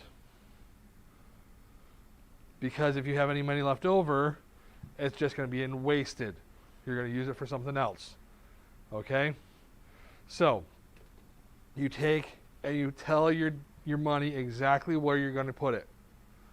So if you have any money left over, put it in an entertainment category or a miscellaneous category, because that's what it's going to go for anyways. Okay? Some people like to budget per month. My wife and I, we budget every week. Okay? We know our monthly expenses. We kind of budget per month, but then we also get paid weekly, so we budget for the week as well. Okay? That's one way of doing it. Some people budget per paycheck. Sometimes you get paid every 2 weeks, so you're going to plan out your budget for 2 weeks, and then once you get paid again, you're going to plan out your budget again for those next 2 weeks. Some people only get paid every month, once a month. My dad was a contractor with the Postal Service. That's what he got paid. He only got paid once a month. Okay? So they would have to go through and they'd have to plan through, my parents would plan through the entire month that way. Like we talked about earlier, sometimes you're going to have these jobs where you're going to get paid in one big lump sum and you're going to have to divide it out, like a farmer does. Okay? Or, you guys all know Mr. G works in the parking lot. He has an Amazon business. Sometimes he sells a whole bunch of stuff in 1 week. Sometimes he doesn't sell very much in the next week. So he's got to plan that out and budget that out so that when he doesn't sell very much, he still has enough left over to cover for when he's not selling very much. I mean, he sold quite a bit once everything hit with coronavirus, and now stuff is starting to slow back down. So now that he's doing that, he's using the extra he made and getting all the way through.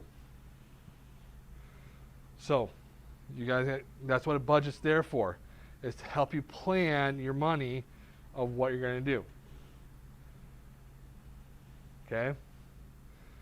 A budget also helps you plan for things to save up for. Okay? We talked about in chapter 2 about vacations and trips, right? So it would help to have a budget for your vacation or your trip to figure out, okay, I'm going to go over to this place. I'm going to stay for a week. What's it going to cost to get the whole family over there for a week? What's it going to cost for the hotel for the week? What's it going to cost for food for the week? Making the budget, planning it out, determining what it's actually going to cost is going to help you save. Because if you know how long you have to save, you know how much you have to save, it'll tell you whether or not you can actually do it. Okay?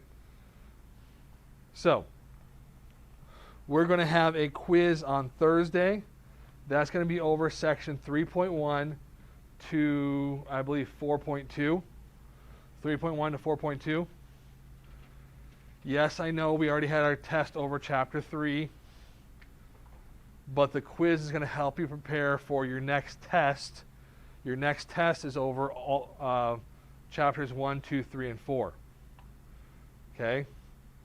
So, that's why the next quiz is over chapter 3 through 4.2. That's going to be on Thursday again. Homework for tonight is going to be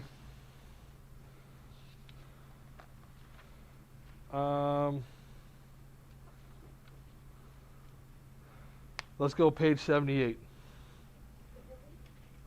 Page 78, homework. Okay? Have any questions, you guys can ask me.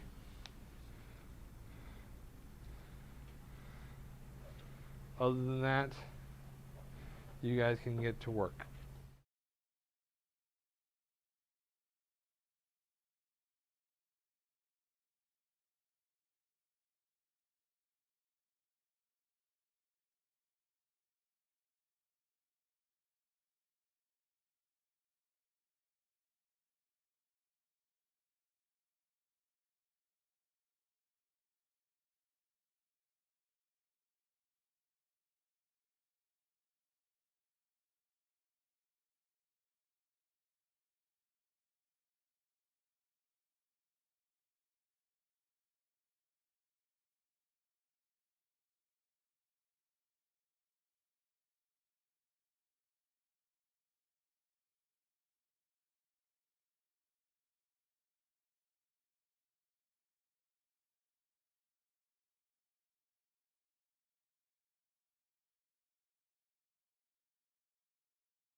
contains one independent clause and no dependent clauses. Therefore, this sentence can stand on its own. There are no dependent clauses that cannot stand on its own, okay? What is a sentence that contains one independent clause and one or more dependent clauses? Complex, good. So, a complex sentence, it's one independent clause, it can stand on its own, but it also contains a dependent clause where it cannot stand on its own. That is a complex sentence, okay? What is a sentence that it has two or more independent clauses, but no dependent clauses? Compound, good. So those are two sentences that can stand on its own, no dependent clauses. And then what is a sentence that contains two or more independent clauses and one or more dependent clauses? Good. Compound, complex. Therefore, it is two sentences that can stand on its own, but it also has a sentence or a clause that cannot stand on its own. So, in exercise 27, that is what 6 through 9 was. So let's go ahead and review that together. Okay, number 6, whoso keepeth his mouth and his tongue keepeth his soul from troubles. Emma, what do you think that one is?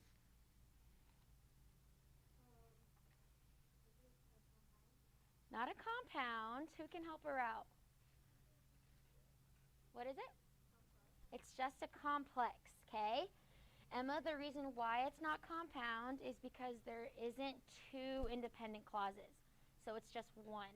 Whoso keepeth his mouth and his tongue keepeth his soul from troubles. All right? The reason why it's complex, who can tell me what the dependent clause is within that sentence? Esther, a little louder, please. Okay, that one is whoso keepeth his mouth and his tongue. Okay, that is the entire dependent clause. Okay, therefore that is a complex sentence. Okay. Number 7, lift up your heads, O ye gates, and be ye lift up, ye everlasting doors, and the King of glory shall come in. Ian, what is number 7? Not simple. Okay. Ellie, what's number 7? Compound. Good. Okay. The reason why, Ian, that it's compound is if you see the semicolon. All right. Semicolons separate clauses. Okay. There's also that conjunction. There's another semicolon that separates, not conjunction, sorry, clauses. Okay. The word and is also conjunction, coordinating conjunction, but there are semicolons separating 3 different independent clauses. Therefore, it is compound. There are no dependent clauses. Therefore, it is compound, okay? Number 8, we can easily forgive a child who is afraid of the dark. The real tragedy of life is when men are afraid of the light. Jacob, what is number 8? Does it look simple? Huh? Okay. So number 8. Compound, okay. There is a semicolon, so good, that is compound, but you have to look if there's any dependent clauses. So that means, are there any parts of the clauses that cannot stand on their own? Good. Compound, complex, okay? Who can tell me what the dependent clause is within that sentence? Good. Who is afraid of the dark? That is dependent clause, cannot stand on its own. And then also, when men are afraid of the light. That is a dependent clause, cannot stand on its own. Number 9, man is being of a higher order. Man is a being of a higher order. He is furnished with understanding or intellect and with powers of reason, by which he is able to understand what God requires of him and to judge of right and wrong. Okay? So just by looking at it, we can tell that it is a compound. Good. And then, looking at it even more, there are dependent clauses. Therefore, it is a compound complex. Good job, Michelle. Okay, Michelle, can you tell me what my dependent clauses are within that sentence?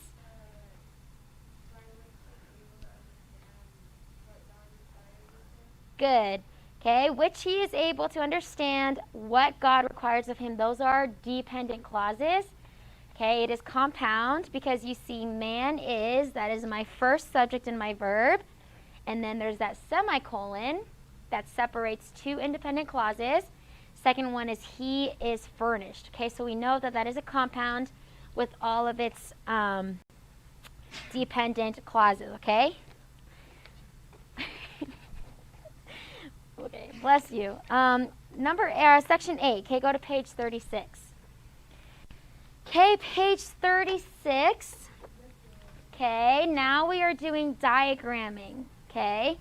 So for those of you who have never diagrammed before, that's fine. Honestly, it is confusing, but I really think that diagramming really helps you break down things within a sentence, okay?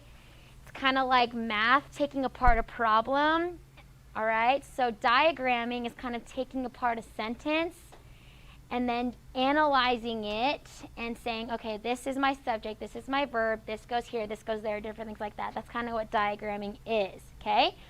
So let's first learn how to diagram a simple sentence. We just learned about the sentence structures. Where is that? Oh, there it is. Okay, we just learned about sentence structure.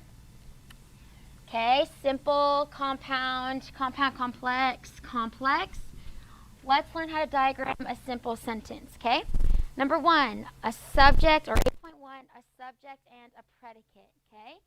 For a subject and a predicate, to diagram this, okay, we know the predicate has everything that comes after the subject. It's included with the verb, it's the direct object, different things like that, okay? So look at your example. Dogs bark, okay? You would draw a horizontal line to diagram. You would put your subject on the left hand, okay?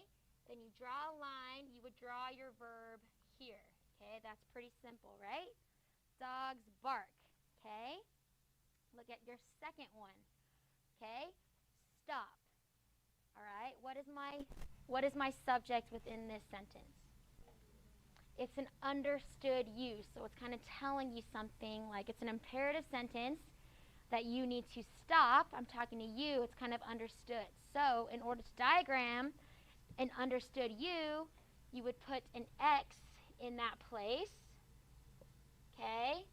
And then your verb, which is stop, okay? Pretty simple, self-explanatory. That is the simple subject and a predicate, okay? Look at 8.2. Single word modifiers, adjectives and adverbs. You place these on slanted lines attached to the line on which the modified word is located. So words like the, words like pretty, words like, I don't know, ugly, okay? Those adjectives go right under the word they describe, okay? For example, the diver ascended gradually, okay? Diver ascended is my subject in my verb, so I would simply put that on the line, okay? Diver ascended. All right? So now let's look at any modifiers, any adjectives or adverbs, all right? Give me my first adjective. The, okay? The is describing diver, so I would put it on a slanted line underneath the word diver, okay? The diver ascended gradually. Gradually is what kind of speech or part of speech? It's an adverb describing your verb ascended. So it would be on a slanted line underneath ascended, okay? Gradually. Okay, it's telling us how the diver ascended. It's gradually, okay? That makes sense? It's pretty simple. All right? That is any adjective and any adverb. Those always go on slanted lines, okay? It doesn't even have to go underneath the subject or the verb to whatever line or whatever word it describes. Adjectives and adverbs always go on slanted lines to whatever it describes, okay? Prepositional phrase modifiers, okay? These are kind of tricky, but these kind of help you determine what your OP is, your object of the preposition, okay? Let's look at letter A. Prepositional phrase used as an adjective. So we know adjectives describe what? A little louder? Nouns and pronouns. Adjectives describe nouns and pronouns. So those would go underneath your subject or your predicate of a direct object or a predicate nominative, whatever an adjective describes, okay? In this case, letter A, it goes underneath the girl, okay? It's telling us which girl.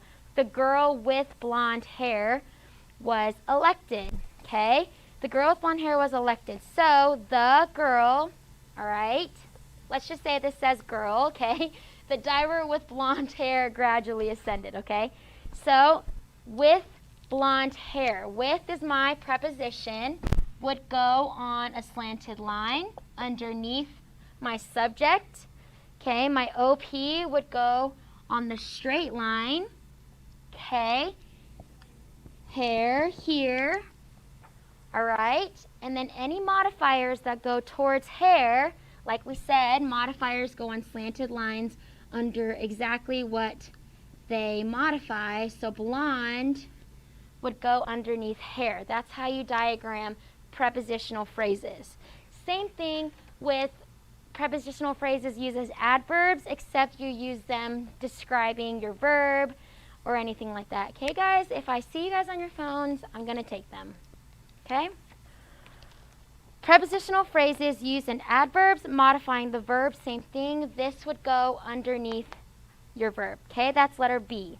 Letter C, prepositional phrases used as adverbs modifying an adverb. Okay, so this is kind of tricky. All right, let's look at letter C.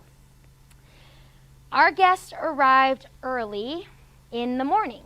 Okay, early in the morning is when our guests arrived. So how do we diagram that? If you guys look at your page, all right, our guests, it's my subject and my verb, guests, okay, verb arrived, okay, a modifier would be our, sorry for those of you who can't see over there, modifier, our guest arrived. When did they arrive? The word early is describing my verb arrived, therefore it goes underneath the verb, excuse me, but then your prepositional phrase in the morning, okay, that's describing when early or how early, okay, in the morning. So in the morning is a prepositional phrase describing an adverb, therefore you go underneath your adverb and put that on stilts, kind of. Okay? Does that make sense? Good? Okay, those are pretty basic diagramming, the way to diagram, okay?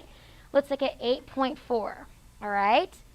So we learned how to diagram our subjects, our verbs, and any modifiers that go to our subject and our verb. Okay, what about direct objects? Let's see how we diagram direct objects, okay? Direct objects, you separate the direct object from the verb with a vertical line that stops at the baseline, okay?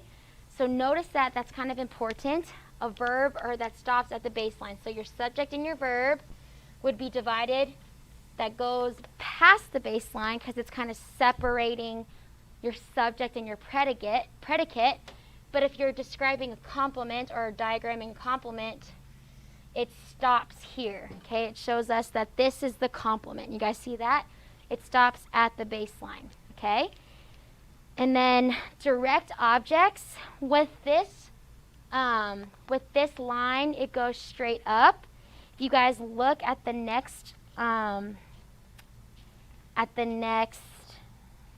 page 38, okay?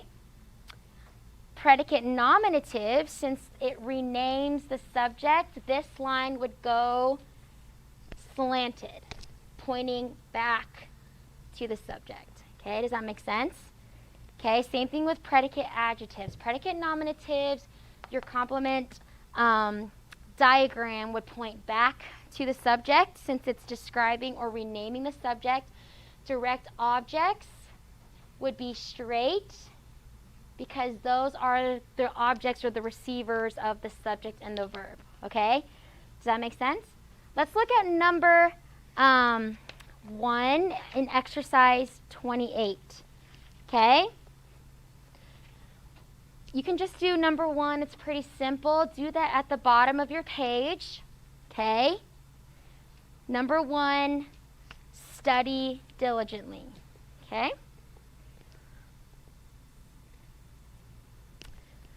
Who can come up to the board? Ooh, participation. Yay. Okay. Come up to the board and tell me how. Huh? If it's not wrong, I'll tell you. Or if it's wrong, I'll tell you. But if it's not wrong, if it's right, then it's fine. But come and diagram number 1. Okay, number 1 is study diligently.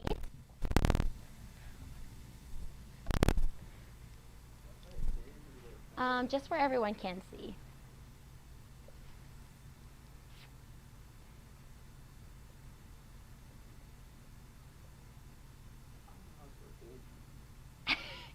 Diligently, but remember, diligently is not your verb. Can you diligently? No. No. Okay, so what would diligently be? Okay, what if I say study diligently to you? Who do you think the subject is? You. So what did we say? How to diagram understood use. Okay? All right, let me show you real quick, okay? So study would be, what part of speech would be study? Okay, a verb. So study, Jake, would actually go in the predicate part. All right? And since I'm telling you to study, you would be my understood subject. My subject is an understood use, so I would put an X, because obviously there's no word you, but I'm telling you to study. It's you study, okay? Now, how would I diagram diligently? Where would that one go under? Study, good, because it's telling us how to study diligently. Okay, that's number 1. You study diligently. Okay. All right, let's do number 2. I found the painting the most strikingly realistic portrait in the collection. Okay, let's do this one together. Or is there anybody, actually, give me 1 second. Okay, who can come up and fill in my subject and my verb? Victoria? Okay, subject and the verb, go ahead.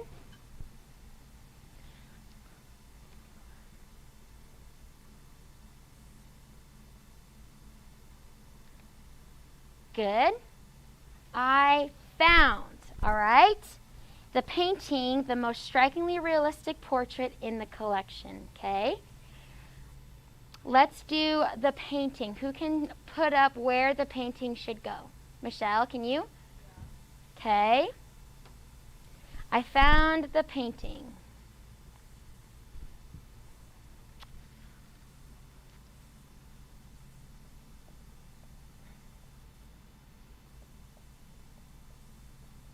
Good, okay.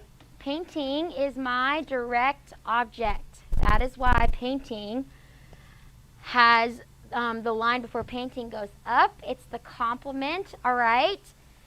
Okay, what is realistic? Okay, portrait.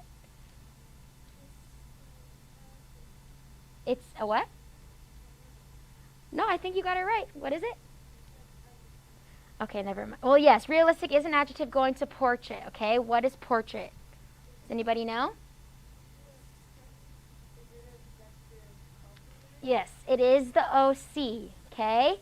The words aren't listed there or included there, but it says, I found the painting to be the portrait or a realistic portrait, okay?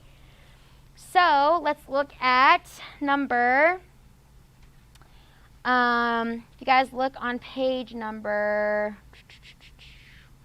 8.6 on 38, okay? how to diagram objective complements, okay? So, just like the objective complement is explaining or, answering the question to be, okay, then you would extend the line even further and have this going back to painting. So then I would put portrait, okay? Here, this is my OC. All right? Are there any modifiers, or can anybody come up and put any modifiers underneath here? Esther, you want to give it a shot? No? All right, well, let's do this together, okay? I found the painting. Where does the go? Underneath painting, okay, on a slanted line. I found the painting, okay, to be the most strikingly realistic portrait in the collection, okay?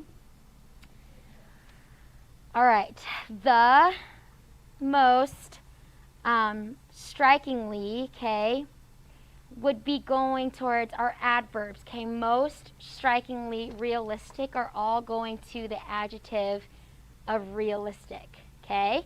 So realistic is an adjective going to what? Portrait. So I would draw this, okay, realistic, okay? Actually, well, the is going to portrait, but most and strikingly are adverbs, okay? So strikingly is an adverb going to realistic, but most is an adverb going to another adverb of strikingly, okay, which would be underneath strikingly, okay? So it's all about, so if you guys can see over there, okay, it's all about what the words go to, okay? Once we have those functions within the sentence, if we determine what they modify, what they describe, or what they act as, we can figure out where they go on the line, okay? In the collection is a prepositional phrase, but who can tell me where does that go to? It's telling us portrait. Good, Ian. So I even extend this even further, okay? And then I do my prepositional phrase, diagramming.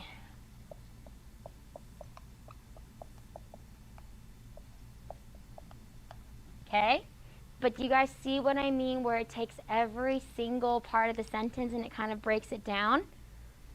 Okay, diagramming is a little difficult, but once we know what kind of words are which, or which words are in the sentence are, you know, the subject or the verb, that's how we can determine where to put those, okay?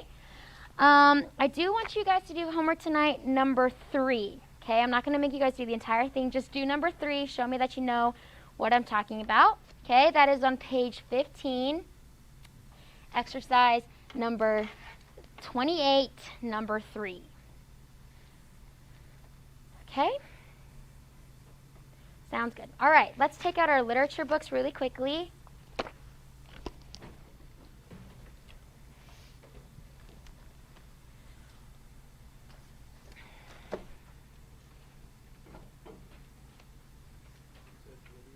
Yes, literature books, and turn to the story about Dr. Faustus. You should have read this last night for homework, or at least read what the drama was.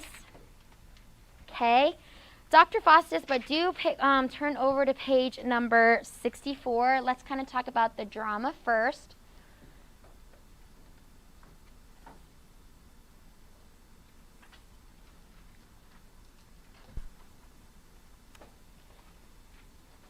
Okay, so yesterday we talked about the Fairy Queen, and who can remember the name of the of Gloriana, who she was depicting in the story? Queen Elizabeth. Okay, Dr. Edmund Spenser. Remember, we said that he really admired Queen Victoria, or Queen Elizabeth, okay? So he really admired Queen Elizabeth. He depicted her in the Fairy Queen. She was known as Gloriana, the Red Cross Knight. What was his mission, or why was he going to the dragon? Good. He went to save Una's parents. Okay, what was the name of the dragon? Error. Okay, make sure you guys are all paying attention, or participating too. Okay, not just Esther. But Error was the dragon that he went to fight, and he ended up defeating the dragon. In the story, it doesn't say that he made it out. It didn't finish it. Remember, it's just an excerpt from the Fairy Queen. But he did end up defeating the dragon Error, and Error is actually a symbol.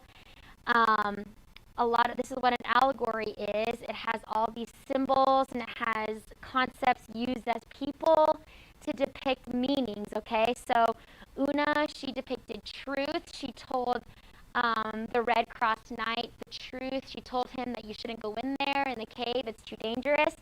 The Red Cross Knight, he was an example of glory and holiness. Okay, we saw that in the background yesterday. And then there was the dwarf.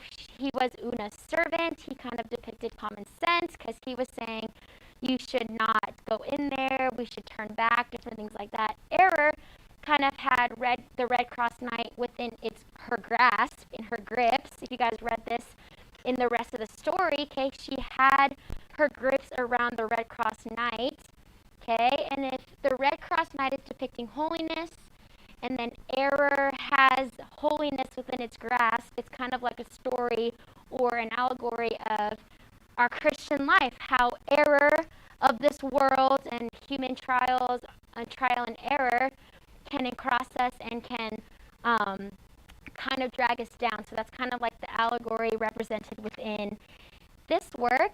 Okay, let's look at the drama. So at the top of the page, a drama is a form of literature written in prose or poetry, or a combination of the two, which relies on action to portray life or character. It tells a story by actions and dialogue. Okay, make sure you guys know this. All right, you can highlight this in your book or write it down, that's fine. But drama is a form of literature written in prose or poetry. So kind of what we were talking about in the medieval literature when we talked about every man. Do you guys remember that? Okay, every man. Okay, so remember, good deeds was talking, death was talking. That's kind of like an introduction to the drama. Okay, so in here, in this story, Dr. Faustus is a drama written by Christopher Marlowe. Okay, dramatic language has a tendency to be poetic. Plays, even if not written entirely in poetry, often contain various poetic elements. The first plays were written in poetic form and included an effective use of meter, imagery, and figurative language. Yesterday we talked about the different meters, the different feet. Remember, iambic, pentameter, trochee, different things like that, all the confusing stuff. But that's what we talked about yesterday, and some dramas can include aspects like that, okay? Apart from the stage directions, okay, stage directions are basically, you know, the people who tell people where to go, any cues on entering or when to exit. These help the reader visualize settings of the scenes by giving details of the time, place, and entrances and exits of characters and other pointers, different things like that. Okay. Dialogue refers to the speeches between two or more characters or all the speeches collectively. Okay, so it's just called dialogue. All right.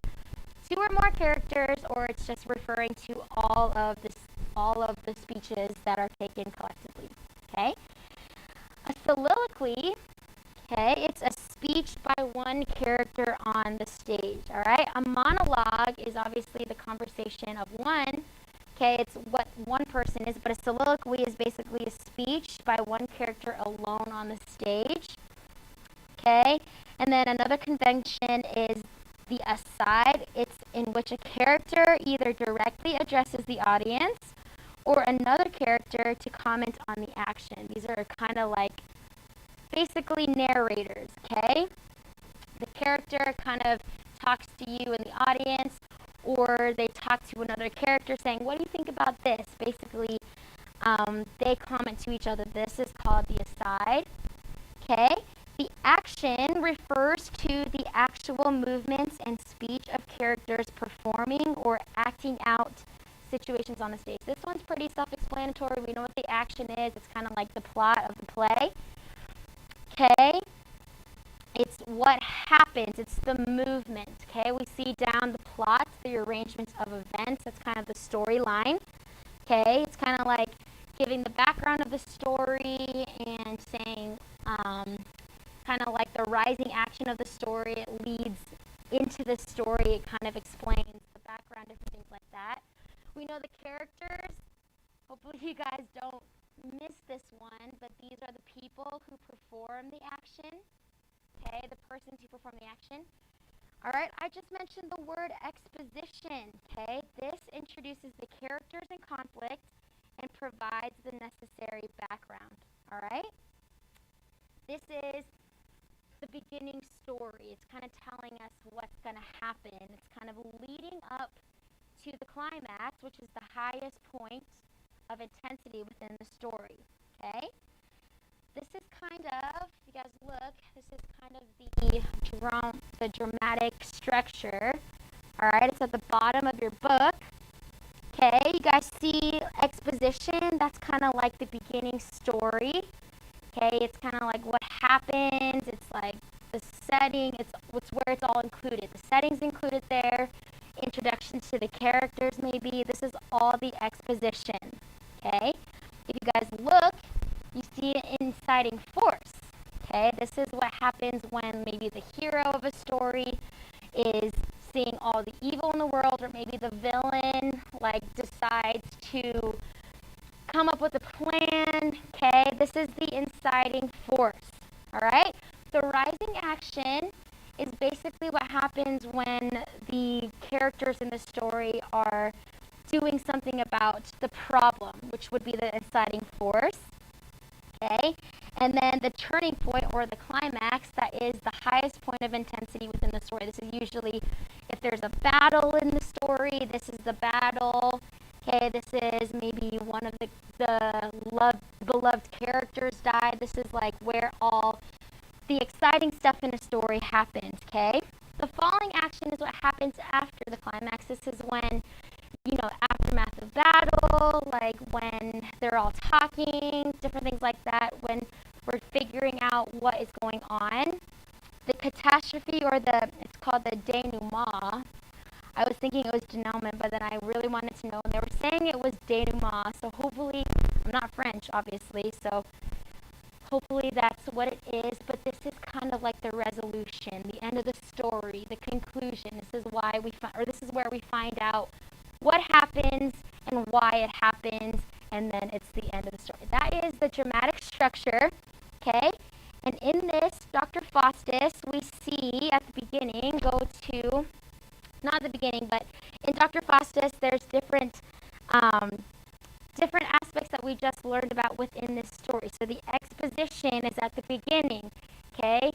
The rising action is what's going on to the climax, all right? So the rising action in Dr. Faustus is when, if you guys read, would be where he actually talks to one of the demons from hell and sells his soul, okay? This is what happens to Dr. Faustus, all right? So that would be the rising action.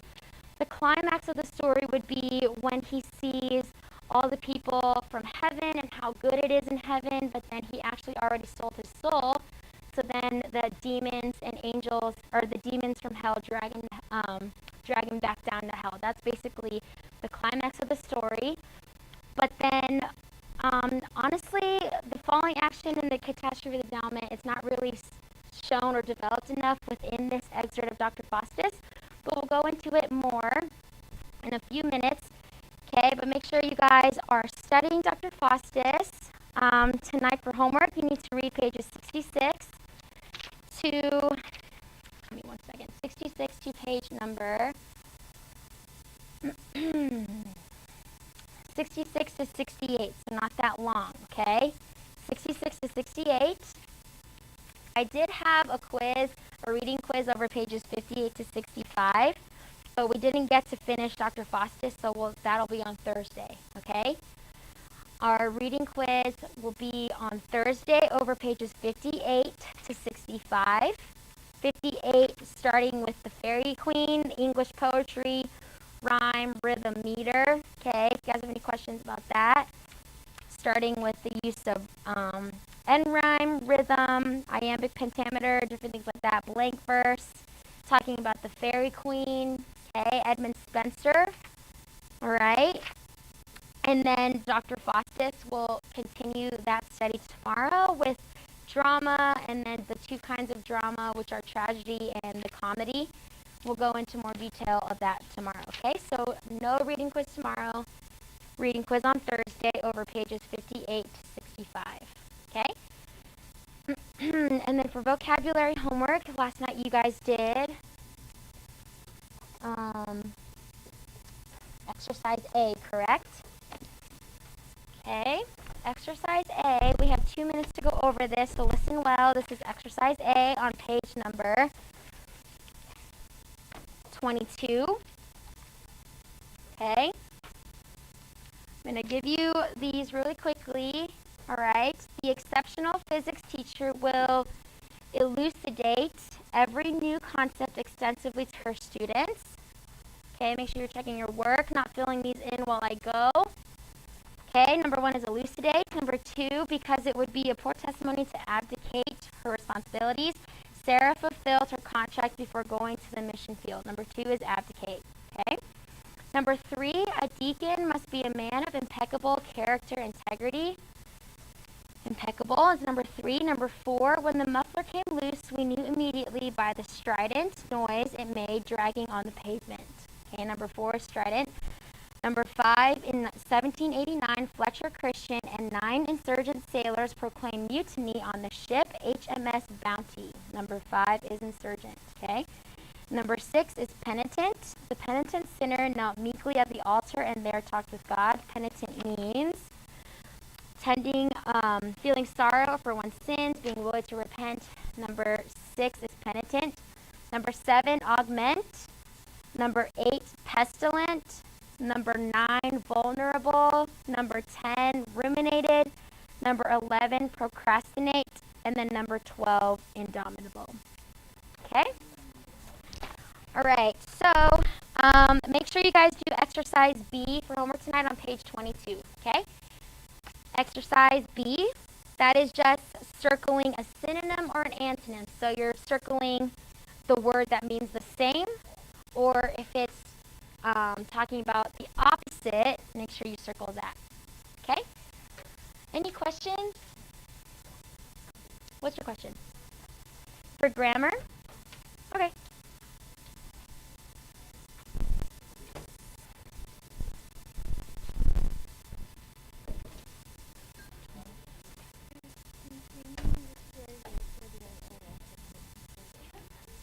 Is containing, okay? One should not regularly eat foods containing excessive sodium or artificial preservative, okay? Containing is not actually describing any of those. It's a participle, okay? It's a participial phrase describing, well, what do participles describe? Okay, they're adjectives, so they describe nouns and pronouns. So that one is kind of saying which kinds of foods. The foods containing sodium. Okay?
All right, welcome to Algebra 2. We're on page 91. We're solving using the quadratic formula. We're talking about quadratic equations in general. So now we're finally to the shortcut, or not shortcut, sorry, no, that's the wrong word. We're finally to the catch-all, where if we can't do anything else, this will work, okay?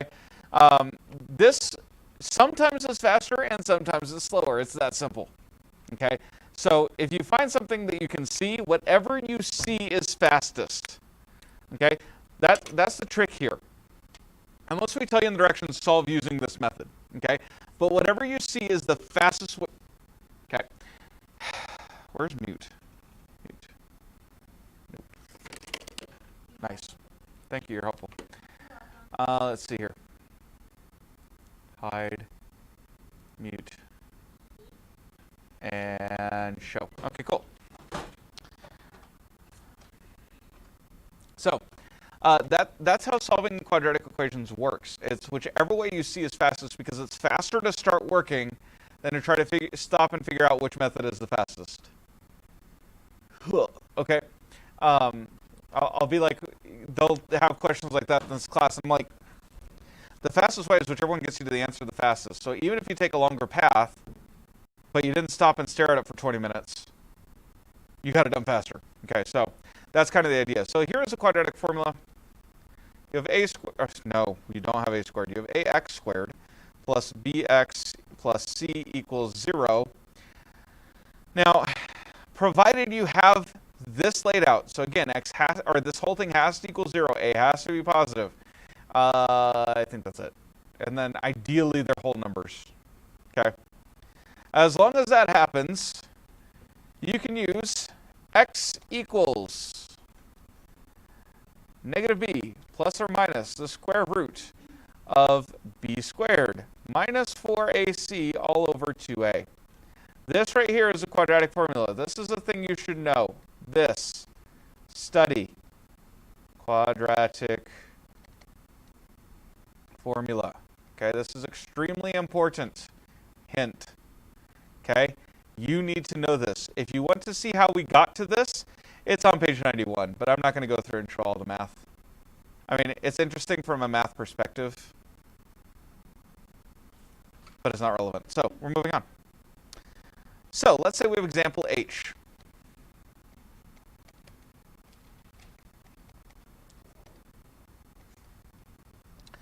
We have 2x squared plus 7x plus 5 equals 0. First of all, what is A? Let's just make sure we got that down first. What is A? 2. What is B? 7. What is C?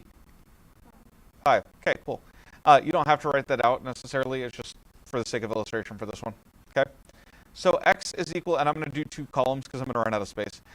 X equals negative b plus or minus the square root of b squared minus 4ac, and yes, you should write it every time, all over 2a. So then when we plug in, we get negative b, so negative 7, plus or minus the square root of 7 squared, minus 4 times a times c, all over 2 times a. Now, as we go through this, let's see here.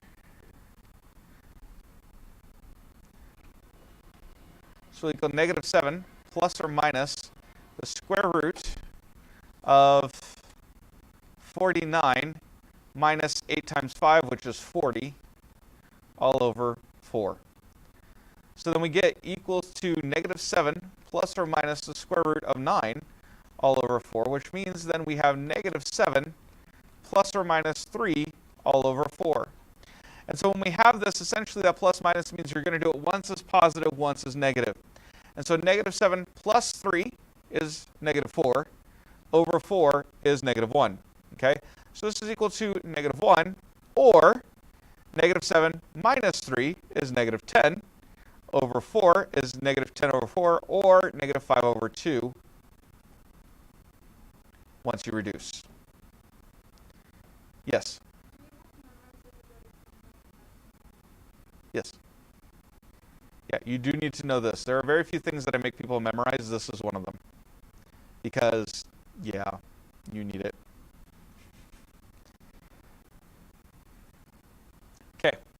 Example I. Does anyone still need the screen? No? Okay. Example I. We have 1/3 k squared plus 8 over 6k plus 2/3 equals 0.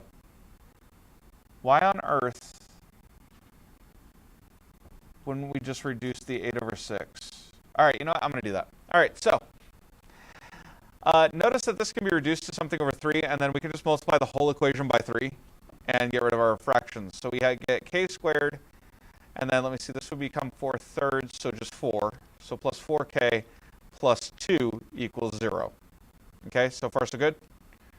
All right, then a would equal 1, b equals 4, c equals 2. We all still good? Everyone is this all making sense? And then this becomes a whole lot easier. So then k equals negative b plus or minus the square root of b squared minus 4ac all over 2a. And so when we plug in, we should get negative 4 plus or minus the square root of 4 squared minus 4 times a times c all over 2 times a. Well, then this is going to become negative 4 plus or minus the square root of 16 minus 8 all over 2. And then this is going to continue on. Nice. We get negative 4 plus or minus the square root of... No, I did something wrong. No, I didn't.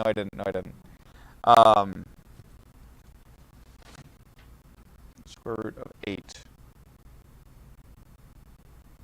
all over 2. Right, I can't keep looking at the book example because they didn't simplify as far as I did. All right, so that's what's happening there.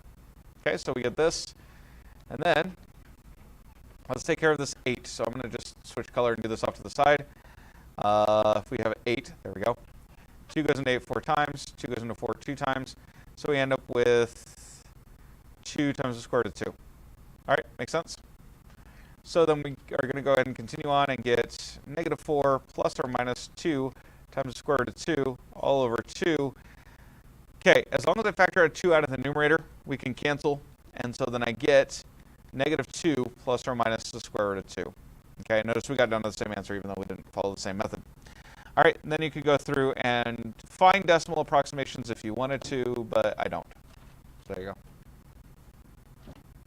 If it ever asks for one, just use your calculator. Do it once with plus, once with minus, you're all set. Now, real quick term you need to know because for some reason this book tries to drill it into people for no apparent reason. The portion of the quadratic formula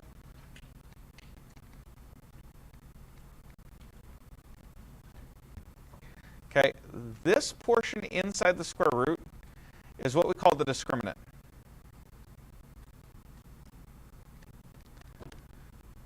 And hopefully I spelled that correctly. Yes, okay. Basically, because you can't take the square root of a negative yet, yeah, that's actually a thing you can do. I don't know if you guys knew that. We're going to, huh? Yeah. That's actually something we'll learn how to do, actually, I think, like this week. But anyway, it is actually possible. It just doesn't give you real numbers, okay? Don't worry about it. We'll discuss it later. So the discriminant tells us what's going to happen because obviously we can't divide by 0, but that's usually pretty well covered because a can't be 0. If a is 0, then like you don't have a quadratic equation. So like why would you do this? So that's pretty well covered. So the radical is really what limits our range of solutions. So basically what happens is if the discriminant is equal to 0, this will be a perfect, 0 is a perfect square, okay? So it will be a rational number, and there will be exactly one real solution because the square root of 0 is 0, and if you add and subtract 0, you get the original thing. Okay, so if, for instance, the discriminant is 0, there's exactly one solution. If this is positive, then you get 2 answers. Now, if your answer is a perfect square, then you're going to have 2 rational answers. If your answer is not a perfect square, you're going to have 2 irrational answers. Okay?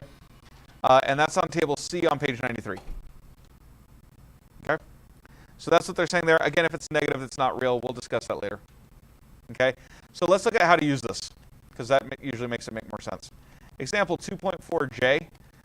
Personally, by the way, and like sometimes they'll say you use this to see whether or not you should use a quadratic formula.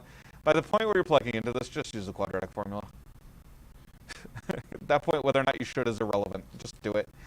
All right, so b squared minus 4ac is equal to 12. Okay, so if the discriminant is 12, okay, is this greater than, less than, or equal to 0? Greater than. So we're going to have two solutions. Okay, that's what I know so far. Is this a perfect square? No, you cannot take the square root of 12. Not easily. Okay, so these are going to be two irrational, irrational solutions. They're real, but they're irrational. Okay, and specifically they are unequal. We do have to specify unequal, because sometimes we can get two solutions and they're the same. So I don't know why we feel the need to specify that, because to me two solutions would mean they're not, but whatever. All right, so that's A, or part A. If I look at part B, if the discriminant is equal to 81, all right, so I'm going to have two unequal solutions. Are they going to be rational or irrational?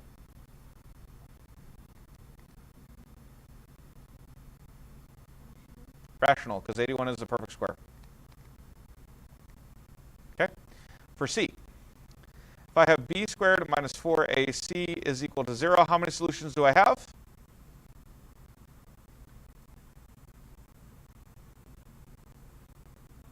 One, and it is rational by default. Okay, because then I never introduced the square root. All right, does that make sense? Okay. So that is the thing that you will need to be able to do on quizzes and tests. Realistically speaking, outside of this class, it's not really practical, but I'm not going to go through and rewrite everything. So it's one of those. All right, it's one of those you kind of have to just learn it. All right, your homework tonight is to do practice numbers 29 through 46. Numbers 29 through 46. And then, again, I am aware of the missing Google Classroom assignment from last night. I put it on now. If you guys can get it in today, that would be great. If not, as long as you get it in by tomorrow, there's no penalty. Or by tomorrow night, I should say. There's no penalty because that's my bad. And then you guys have a quiz tomorrow over 2.3 and 2.4. Quiz tomorrow over 2.3 and 2.4. And then the next 2 days, just to kind of give you guys a heads up, because I like to do that whenever you guys have it coming up.